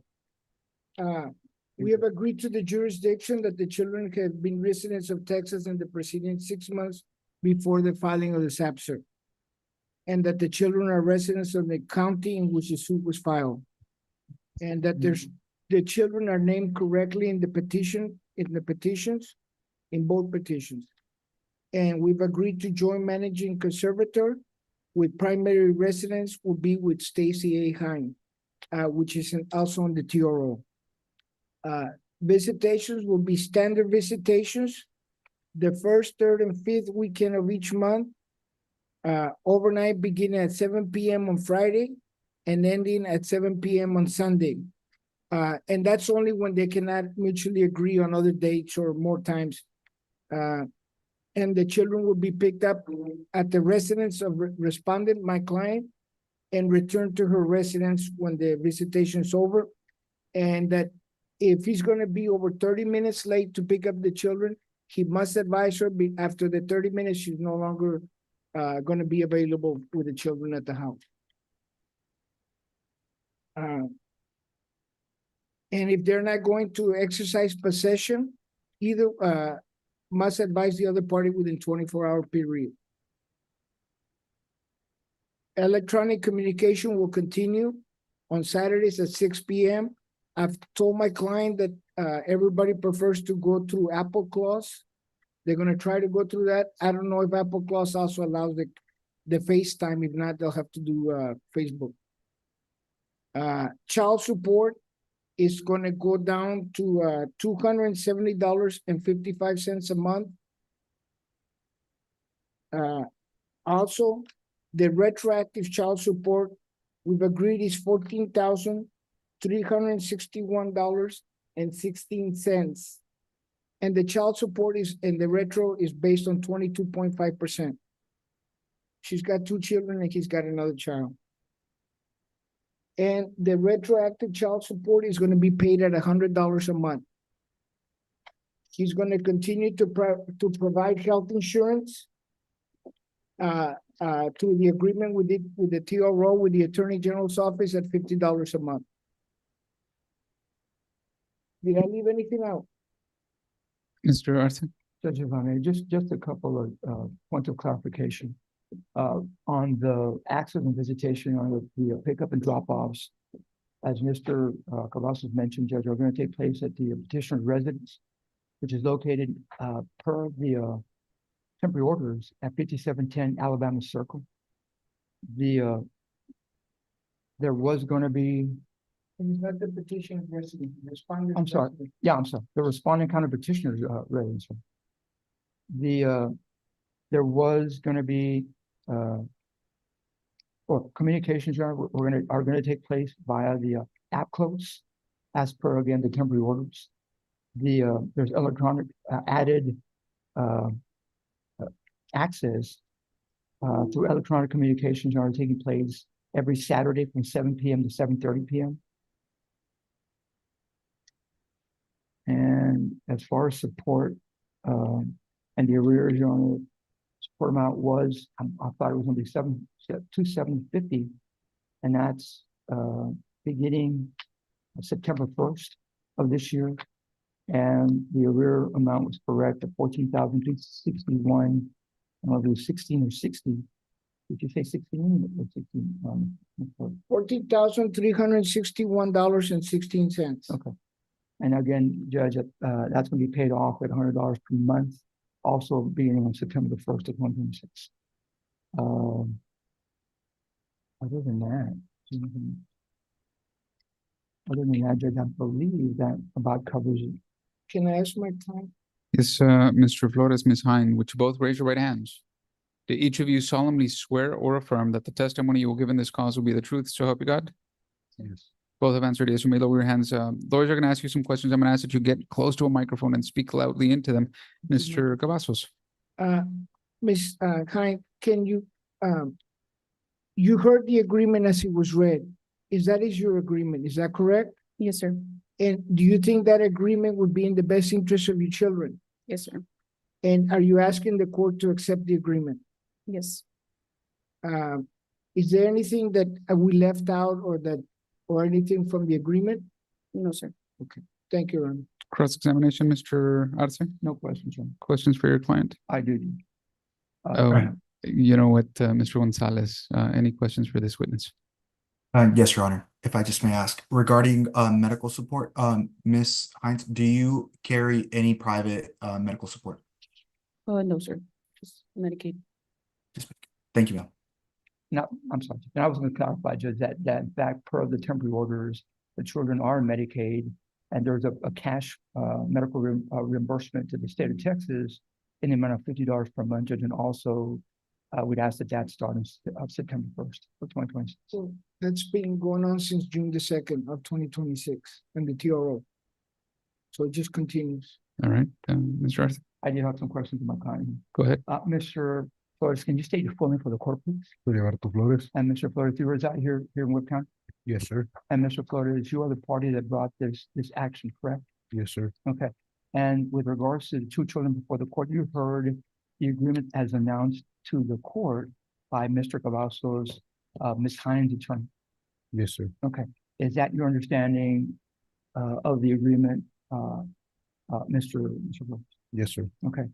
Do you believe that agreement with regards to the children, as far as access, the naming of both parties as joint conservators, as far as you are concerned, your right of access and visitation, the amounts that were read into the record with regards to support, as well as the arrears, and how those amounts were going to get paid back, including the medical support? Do you believe all these matters are in the best interest of the children, Mr. Brooks? Yes, sir. And are you asking the court to approve this agreement, Mr. Yes, sir. I'll pass it on, Mr. No questions. Any questions for this witness, Mr. Gonzalez? No questions, Your Honor. Anything you want to put on the record, Mr. Gonzalez? No, Your Honor. Thank you. Mr. Flores, Ms. Hine, in your case, cause number 2026 FLC 641C3, the court at this time finds that it has jurisdiction over this matter, meaning this is the proper court forum and venue to consider your request. The court finds that you have an agreement. The court hereby adopts and approves that agreement and finds that is in fact in your children's best interest. These are the orders of the court, and the orders are due to the court honor before August 31st at noon by submission. Mr. Flores. Do you have any questions for the court? No, sir. Ms. Hine, do you have any questions? Anything else from any counsel? No, Your Honor. It's good to see everyone. Same here, Your Honor. Have a great day. May I be excused? Yes, sir. Thank you. Ms. Flores, that just leaves one case, companion cases. Yes, Your Honor, that is correct. Medina versus Medina, cause numbers are 2021 FLA 1017C3 and 2026 FLA 26C3. Mr. Arce is present in person. Ms. Anderson is present in person. And both clients are also present in person. Your Honor, may I please be excused? Yes, have a great day. Good to see you. Thank you. Great seeing you, Judge Vieira. Thank you.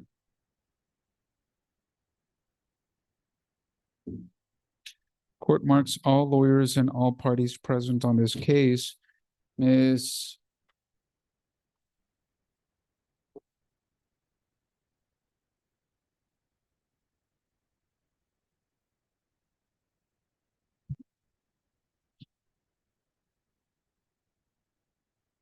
Yes, Anderson, I believe she was in one of the rooms. We're conferring.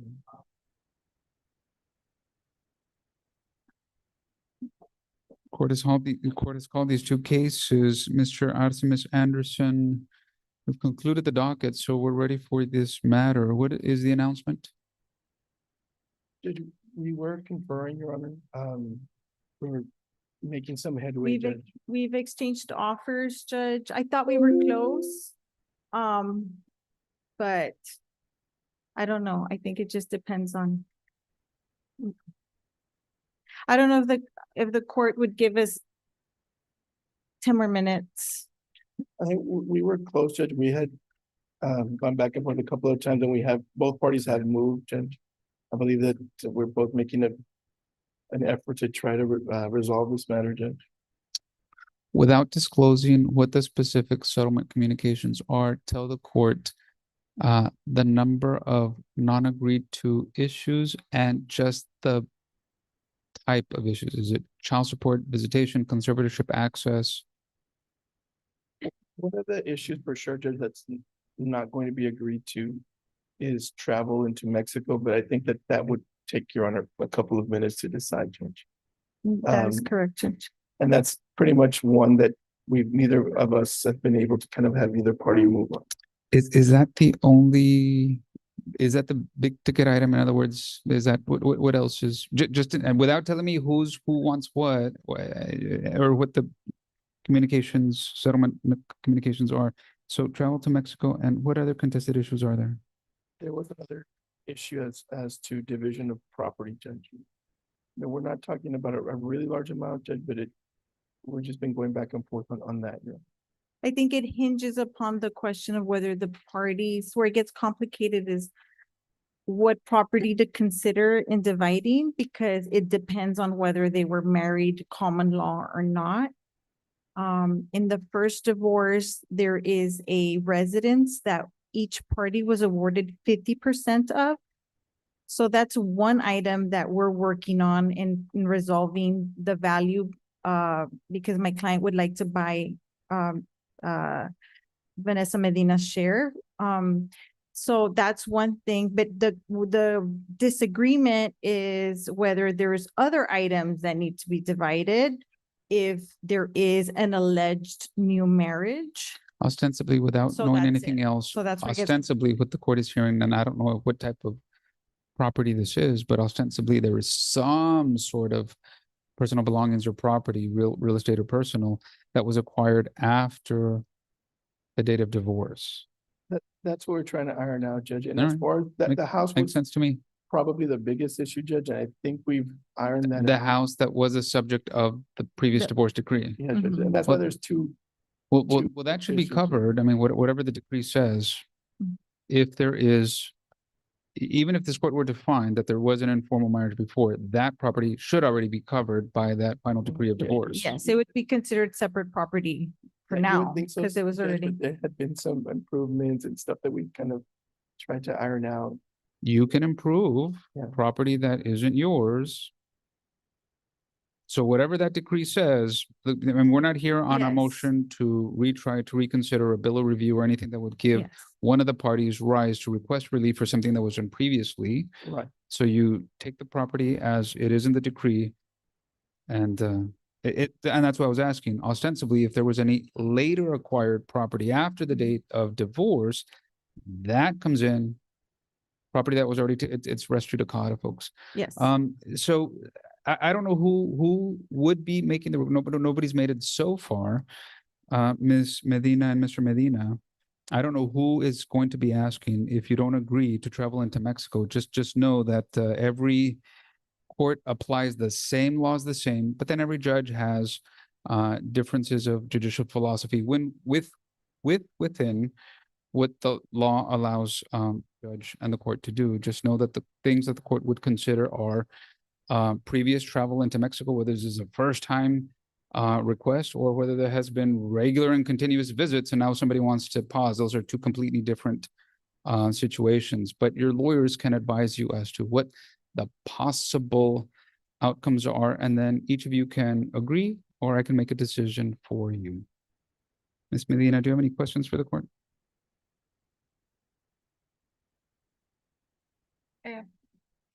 Yo quisiera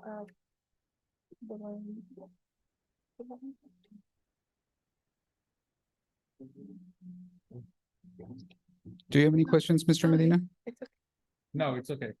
¿Alguna pregunta? All right, we will stand at ease for about 10 minutes. Good luck as you talk. Thank you, Judge. Thank you, Judge.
Good afternoon. Court is back in session and we are on the record. This is the family law docket at Webb County Court at Law 2 for Tuesday, August 11, 2026. The time is now 4:36. These are two cases on page 2 and 3, cases 5 and 6. Medina versus Medina. Cause numbers are 2021 FLA 1017C3 and 2026 FLA 26C3. Ms. Anderson, Mr. Arce, any announcements? Brenda Anderson for the record for Mr. Aizar Medina. We have reached an agreement, Judge, regarding all issues except for the travel to Mexico. I'm going to put the agreement on the record. Yes, Judge. Go ahead. So, Ms. Vanessa Medina will be non-suiting the petition for divorce effective today. And, we have agreed on, the division of the house that was awarded 50-50 to each of the parties in the divorce from 2022. We have agreed that Mr. Medina keeps the residence and pay Ms. Vanessa Medina for her 50% equity. And that amount will be $87,000. Mr. Medina will also be responsible for the debt to Aqua Finance in the approximate amount of $4,591. That account is currently under Vanessa Medina's name, but Mr. Medina will be responsible for paying that debt because he will be keeping the water softener. So that was the side agreement that we did regarding the division or that enforcement of the property division from the divorce in 2022, Judge. I filed, so that takes care of the petition for the divorce case. And then we also have a petition to modify parent-child's relationship that I filed. And that is just to modify the previous order to include child support because there was no child support ordered in the divorce due to them cohabitating. So the parties have agreed that child support be ordered in the amount of $1,173 per month, beginning September 1st. That will provide health and dental insurance for the children. There's 2 minor children. And any out-of-pocket expenses not covered by insurance will be split 50-50 as per the Texas Family Code. Ms. Vanessa Medina will claim the children as her dependents on tax returns, as she will be the joint managing conservator with the exclusive right to designate the primary residence. And my client will have extended standard visitation. Those were already in the divorce decree. So we're basically just adding the child support and medical support. The children are currently attending counseling. So the parties have agreed that the children continue with counseling. And I believe that's the extent of the agreement, Judge. Mr. Arce? If I could just have 1 second, Judge. Sure.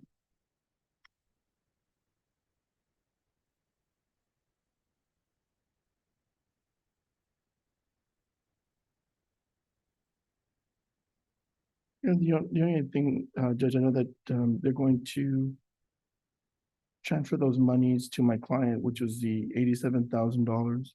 My understanding, Judge, is that opposing side has already been approved for that amount, Judge. So we'll just ask that be paid to my client within 30 days, Your Honor.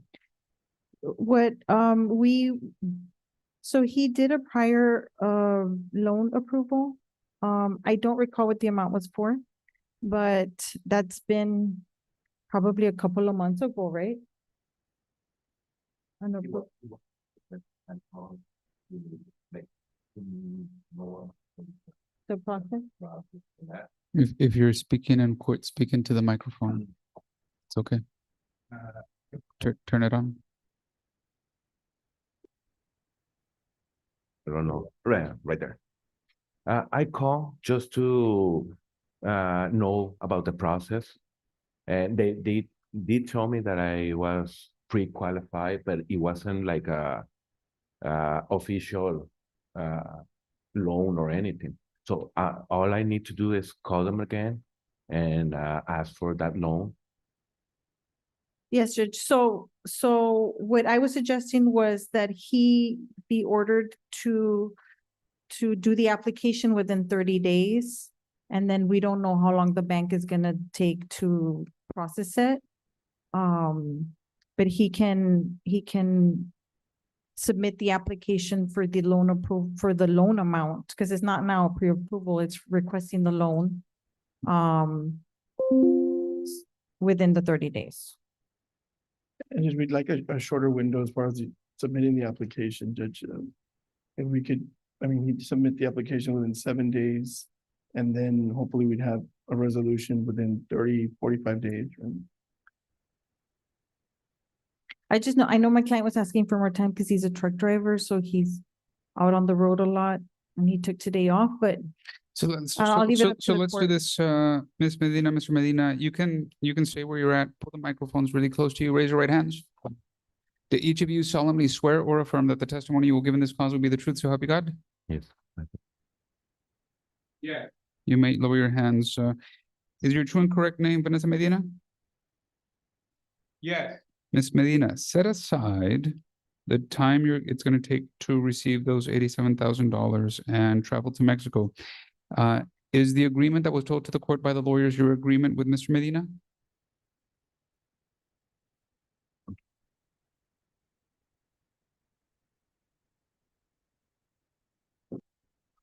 Yeah.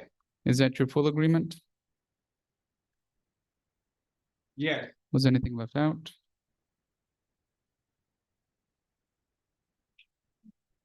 No. Is there anything you want to change? No. Regarding the agreement that you have with Mr. Medina, regarding your children, do you believe that this agreement is in their best interest?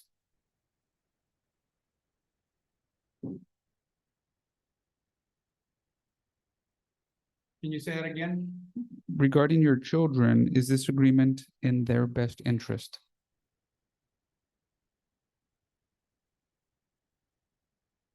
To go to Mexico? No, setting that aside, everything else, the payment of child support, the health insurance, the dental insurance, continued counseling, you claim them on your taxes, that both of you are named joint managing conservators, everything, setting aside travel to Mexico and setting aside the payment of the $87,000, do you believe that this agreement is in your children's best interest? Yeah. Regarding the division of the property or the enforcement thereof, do you believe that that is a fair, good, and right agreement? Yes. Is your true and correct name Azar Conrado Medina Jr.? Yes, Your Honor. Mr. Medina, setting aside the travel to Mexico and the time that you'll pay the $87,000, the agreement that was told to the court by the lawyers, is that your agreement with Ms. Medina? Yes, sir. Is that your full agreement? Yes, Your Honor. Was anything left out? No, sir. Is there anything you want to change? No, sir.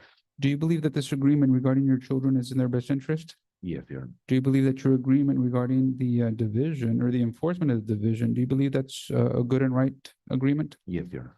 The court hereby adopts and approves the agreement in full, finds that it is in the children's best interest and that it is a good, fair, right, and just agreement regarding the modification. These are the orders of the court, and those orders are due to the court honor before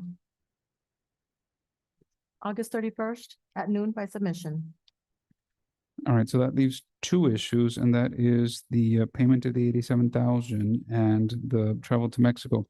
Let me see if I can get you to a good place, because I don't know that you're going to require.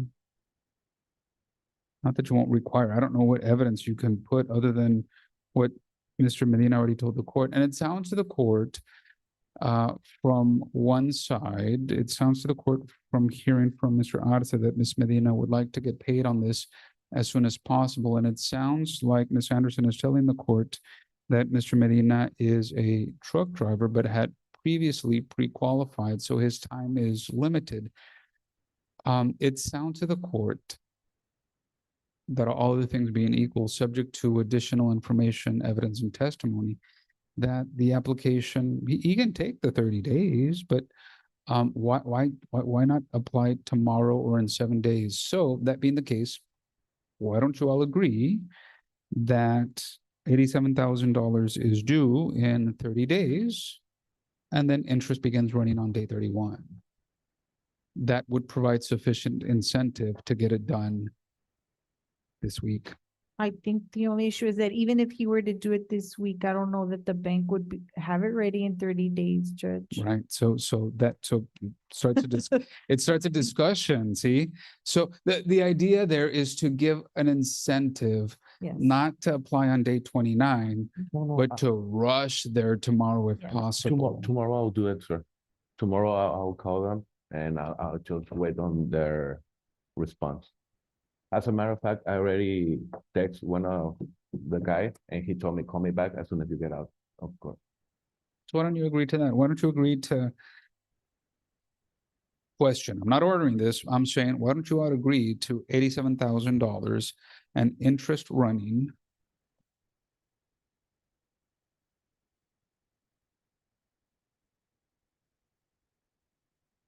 for every day, not, how do I say this? Every day after August 13th that the application isn't in. So in other words, he can apply in 7 days from now, but for those 7 days, he'll pay interest until that application is in. So if he Okay, so applies, so he can, it's a suggestion, I think this would be good, up until the 13th. That's a day and a half. Well, that's Thursday, right? So if the application isn't on Thursday, there isn't any interest, and he funds the loan as soon as it's Available. closed, available. If he takes 30 days, then he has 30 days of interest. Okay. See what I'm saying? So that gives Mr. Medina an incentive to resolve this as soon as possible, but it also gives Ms. Medina the benefit of the time it took him to put in the application. I mean, we're fine with that, Judge. So I think just to clarify, he has until August 13th to submit the application Without and then without penalties, interest. And then. He has up to 30 days. Okay, to- but this is the request. interest will start occurring, yes, But only within that window until he actually, submits the application. Right. And then, so there will be no interest if he does the application up until August 13th. And so then long it's- as he funds the 87,000 as soon as it's. Yeah, so as long as he, as soon as he is to receive the money, as long as he's able to give it to Ms. Medina. As long as he does everything possible, everything within his control, and it's out of his hands and it's dependent on Yes. someone else. So he doesn't sit on it, yes, okay, Right. okay, All right. I think that's fair. Yeah, Agreed by all? yes. Yes, Your Honor. All right, Yes, so there is one. Fantastic. The court sees that there is an agreement by the parties. The court adopts and approves that agreement. It is a binding and enforceable Rule 11 agreement stated on the record. Now, as to the travel, I guess give the court some background as to that issue. Judge, I think, if I could ask my client some questions, Judge. I believe that he's just has had incidents in the past where, I think he's been he's been threatened, and I believe family members have also either been kidnapped or killed. Yeah. In Mexico. And I believe that Miss Medina has also maybe had her own incidents where maybe she was Little. she was little and somebody pointed a gun at her or something. So I was just gonna ask my client for that evidence, and so that those are his concerns.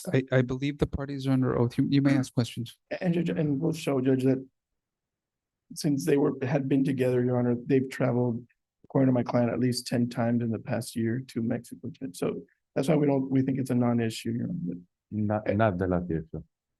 So, and it's not even into Mexico, Judge. I believe they're just requesting Nuevo Laredo. So not deep into Mexico, just across the border. I guess I'll Okay. let you all present those facts. Ms. Anderson, I think this is The burden is on who? I think it's on Miss Medina because the previous order, the decree already had a prohibition that they both agreed to where they had agreed that neither party would travel with the children to Mexico unless both consented to the travel, and that was on page 9 of the decree. So you're requesting So that they're asking to modification here. modify, yes. Yes, sir. Your burden, go ahead. Thank you, Your Honor. Just speak everybody speak into a microphone. We'll be fine. Judge, where would you like my client to sit, Judge? Or she can stand? Yes, actually, let's have her in front of the bench, please.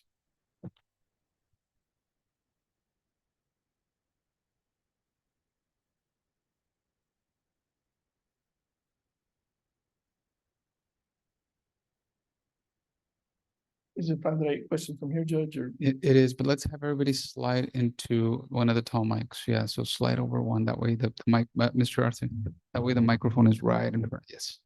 All right, go ahead. Thank you, Your Honor. Please state your name for the record. Vanessa Medina. Vanessa Medina.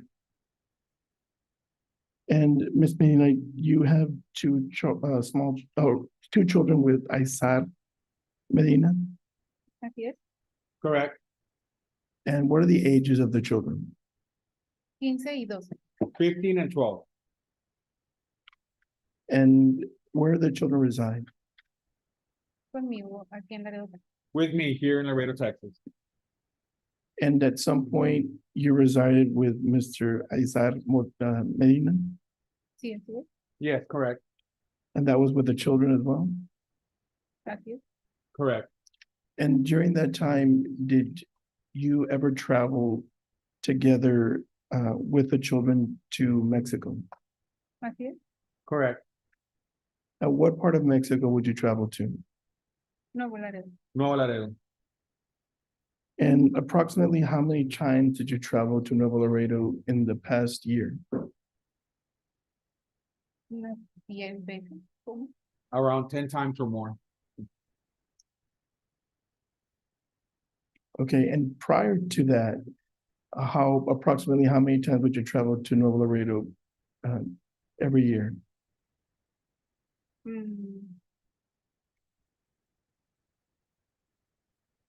Este año fueron, en el año pasado fueron 9. ¿Qué La- otras veces? Last year was more than times before. Approximately, if you can give the court a number, how many times would you travel in prior years? About 5 times a year.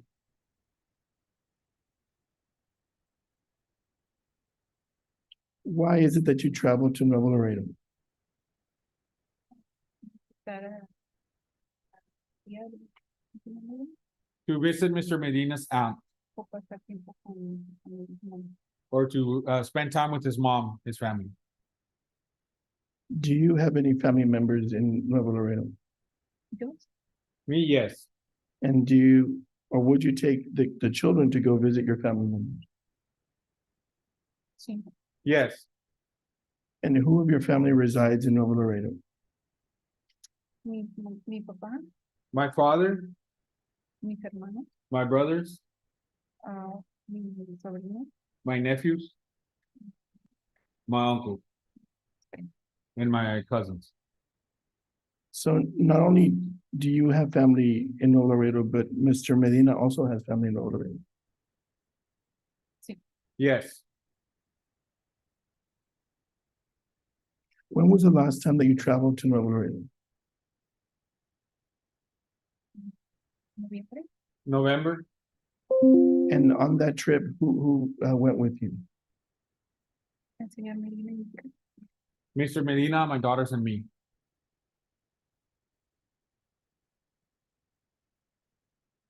Let me ask you, in the time that you've traveled with Mr. Medina, do you recall any instance of violence towards you or Mr. Medina? No. Mr. Medina's attorney had brought up something of violence, but was that anytime recently in the past 12 years since you've had the children? A nosotros nunca nos pasó. Nothing has ever happened to us. And would you be protective of your daughters if the court would allow you to travel into Nuevo Laredo?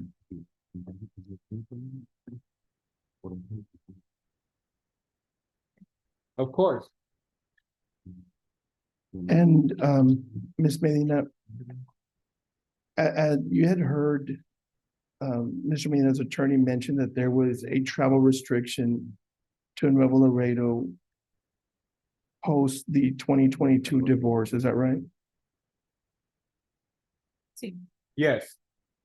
But in fact, you also testified today that both you and Mr. Medina have taken the girls on several occasions, even though there was an order prior. Is that right?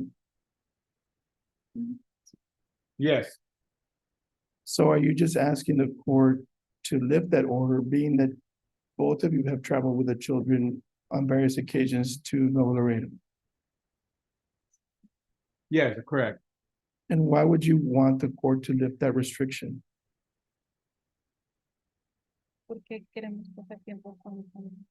Because we want to spend time with my family also. And do you believe that that would be in the best interest of the girls to spend time with your family? Yes.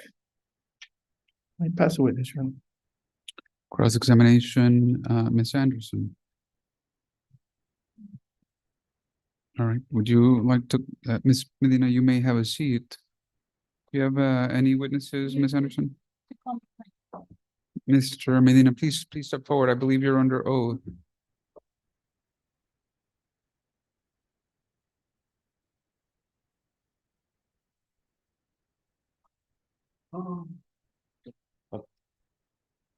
So, Mr. Medina, can you repeat your full name for the record? Señor Medina, ¿nos puede dar su nombre completo para la acta?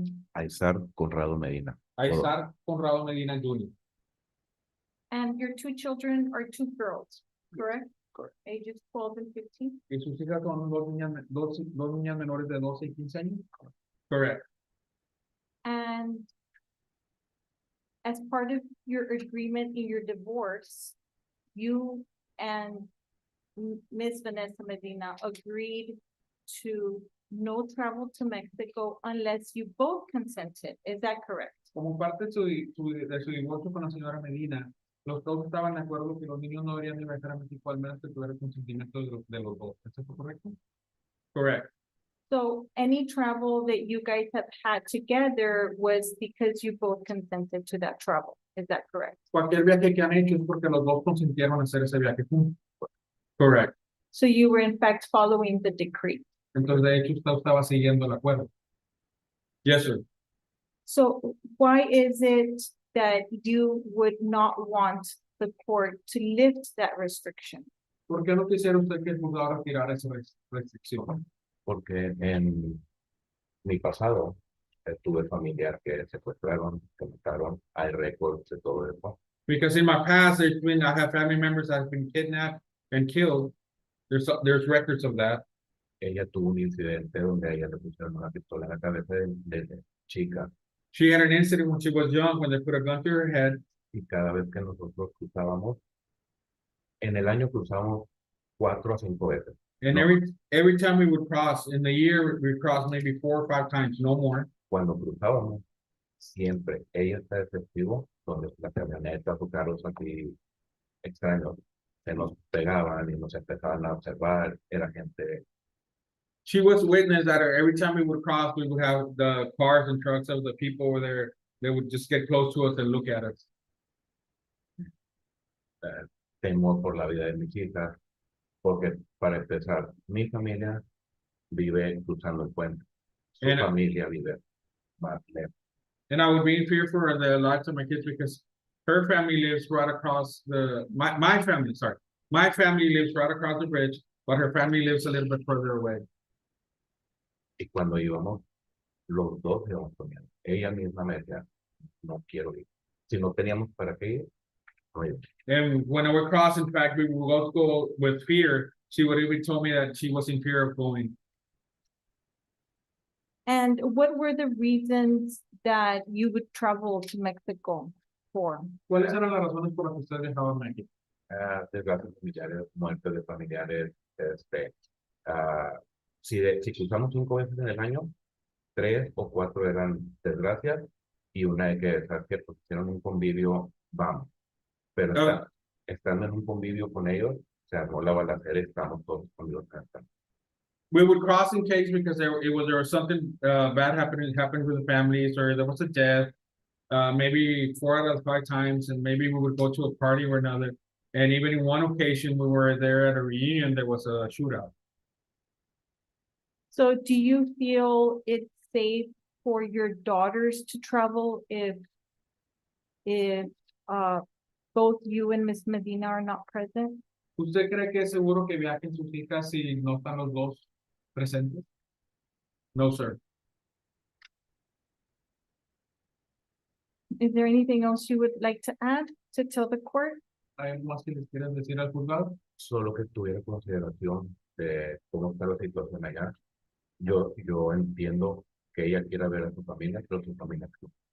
Just for the court to have consideration of the situation over there. I know they want to go see the family, but her family does cross over here. And you are not saying that you will never agree, you just want to have a say into when your children should travel into Mexico. Usted no está diciendo que no quiere que nunca crucen, sino que quiere usted tener una palabra cuando crucen. Correcto. Y que fuera posible, mis hijas tienen celulares. Entonces, que al menos una de ellas prendiera su locación para saber. No tengo ningún interés en saber dónde está el resto de su familia y nada más. Yes, and for example, the girls have a cell phone, and I would like maybe for one of them to turn on their location so I would know where they're at, and just to know where they're at, not to know where her family is. I pass the witness, Judge. Cross-examination, Mr. Arce.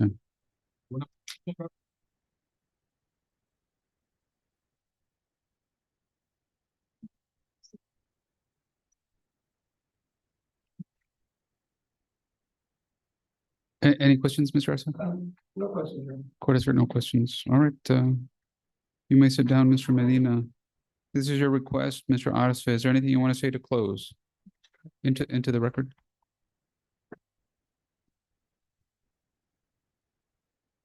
Your Honor, there was a testimony, Judge, from my client that both the 12-year-old and the 15-year-old have crossed on several occasions, Judge. According to my client, they've crossed at least 10 times in the past year, Judge. And this was in contradiction to the order that opposing counsel said that basically restricted them from traveling to Mexico, Judge. There was testimony that they've traveled together to Mexico with both children, that not only last year that they traveled 10 times, that they traveled on previous years on several occasions as well, Judge. During the time that and elicited testimony from my client, that there had been no violence at all when they had crossed over, Judge. They traveled not just for leisure, Judge, but to see family members that reside in Nuevo Laredo. They have, as per my client's testimony, her father, mother, brothers, cousins all reside in Nuevo Laredo. And they've not only visited my client's family, but they've also visited Mr. Aizar Medina's family, Judge. When I asked when the last time they traveled, it was just as recent as this past November, Your Honor. And I believe that the reason they haven't traveled any other time since then, Judge, was because of the fact that we're going through these proceedings. So, Judge, the question is, Ms. Anderson asked her client was, why do you not want to lift the restriction? He said, because in the past, I've had family killed. Well, Judge, that wouldn't make sense because that was the past, he had family killed, but since then, he's been traveling to Nuevo Laredo with his, with the mother of the children and with his children on all of these several occasions. If we go by my client's account, it's at least 10 times, Judge. We go by his account, it's at least 5 times that he's traveled into No Laredo. So there was this great fear, Judge, of the murders or being killings, and why, in his eyes, put the children at risk by traveling at least those 5 times into No Laredo. He also mentioned there's been cars and trucks that get close to them. It really doesn't show much of any danger, Judge, which is what he testified to. Basically, Judge, this comes down to one issue that's remained, and that's control.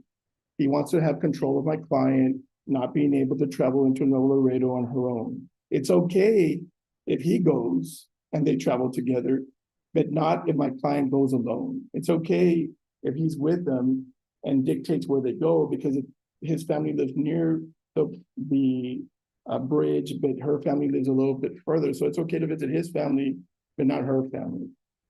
And it is an issue of control, Judge, because he himself said, okay, if the children have a phone and I can see their location, then I'm able to track them and okay, I know that they're okay. Well, Judge, basically, this is the reason why there was a divorce and we had contended they were together. But now ultimately my client does want this to be over, Judge. And that being some freedom and ability to dictate where her children go. I asked her if she would do everything in her power to make sure that the children are safe, and she had testified she would, Judge, as would any mother. All right. So we're just asking, Your Honor, that being the fact that they've not followed that restriction before, that they've, as per his own testimony, traveled into Nuevo Laredo at least 5 times last year, it makes no sense that she be limited and not him, Judge. It'd be no sense that by him saying, okay, I'll give you the okay to travel, and that could be never, Judge. Basically, she has to ask him permission to travel, and he could ostensibly say no every single time. So we just want that autonomy for my client, Judge. She's going to be named a managing conservator with the right to designate. I believe that also elicits other rights, and that would be a right to travel, especially when there's been no testimony of any danger that has happened when the children have traveled to Nuevo Laredo with both parents. Understood. Ms. Anderson, closing.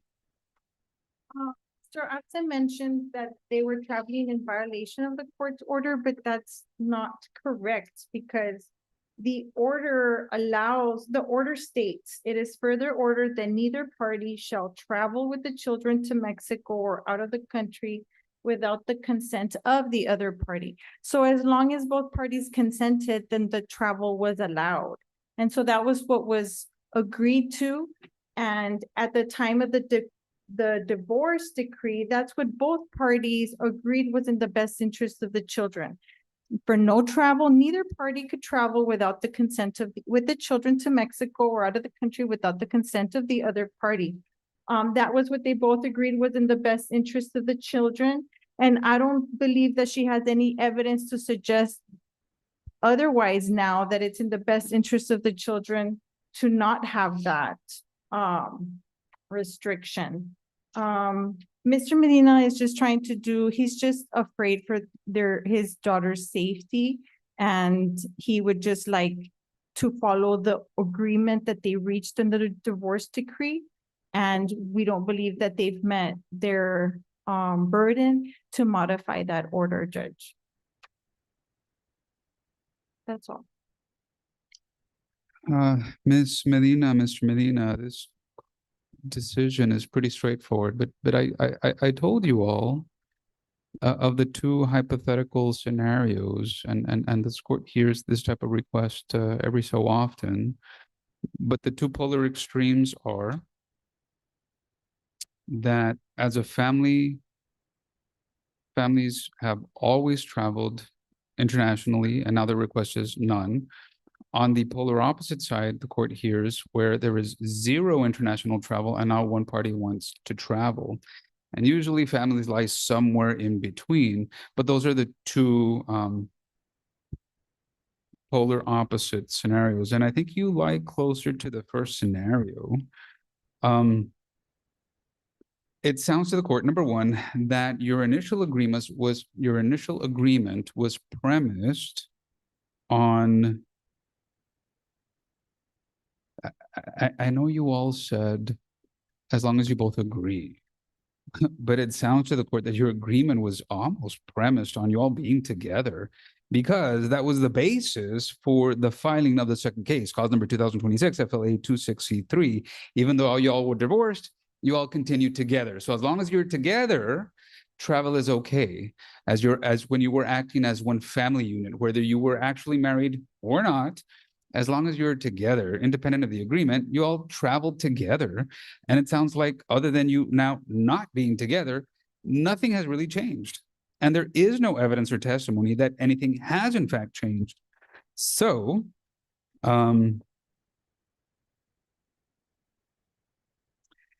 so that was the basis of the international travel, what was the agreement.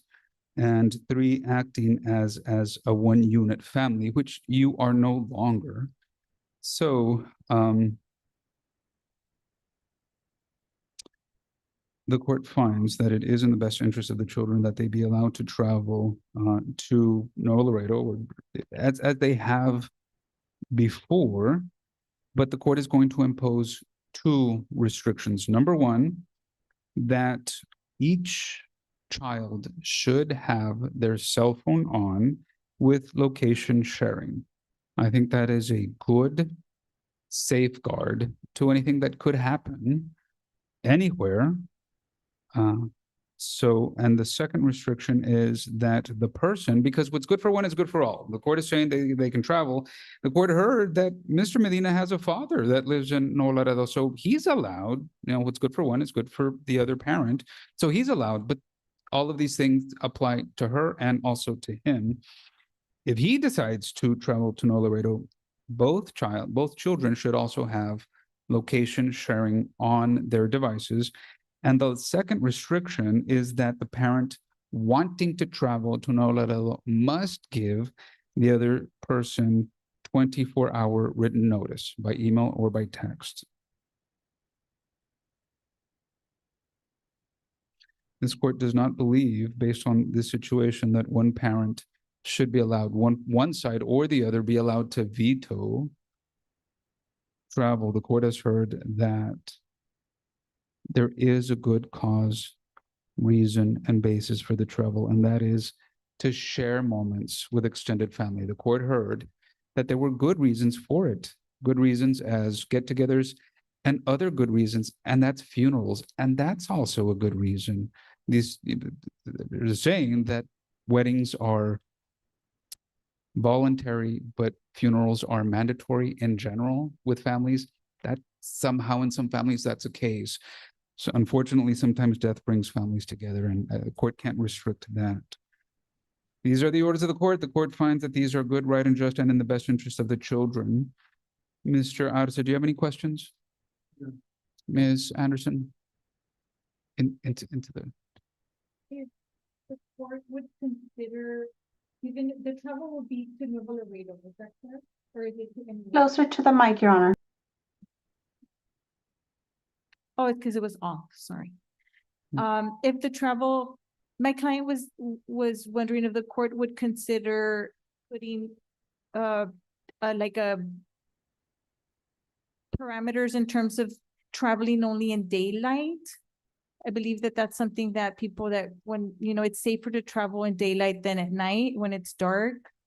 So I don't know if the court would consider putting those types of restrictions on travel during daylight hours only. The court didn't hear any evidence or testimony of that. In general, that sounds correct, but absent evidence or testimony.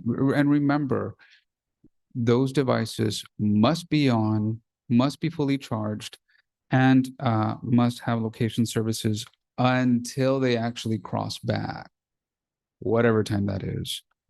Remember, international travel. Mm-hmm. I mean, I don't want to put, let me just stop there, but I mean, they can cross that day or whenever. And the court, look, There is no request for any other restrictions, but the specific evidence that the court heard is that there's extended family on both sides, and that they have access to this family is on both sides is probably a good thing. Yeah. Any other thoughts, comments, objections, Ms. Anderson? No, Your Honor. Thoughts, comments, or objections, Mr. Arce? I want to make sure we're all on the same page. Ms. Medina, do you have any questions for the court? No. Mr. Medina, do you have any questions? No, Your Honor. Ms. Medina and Mr. Medina, I wish you both very well, but much more important, I wish your two daughters all the best. Thank you. Everyone have a Thank you, good day. Everyone is excused. Take care.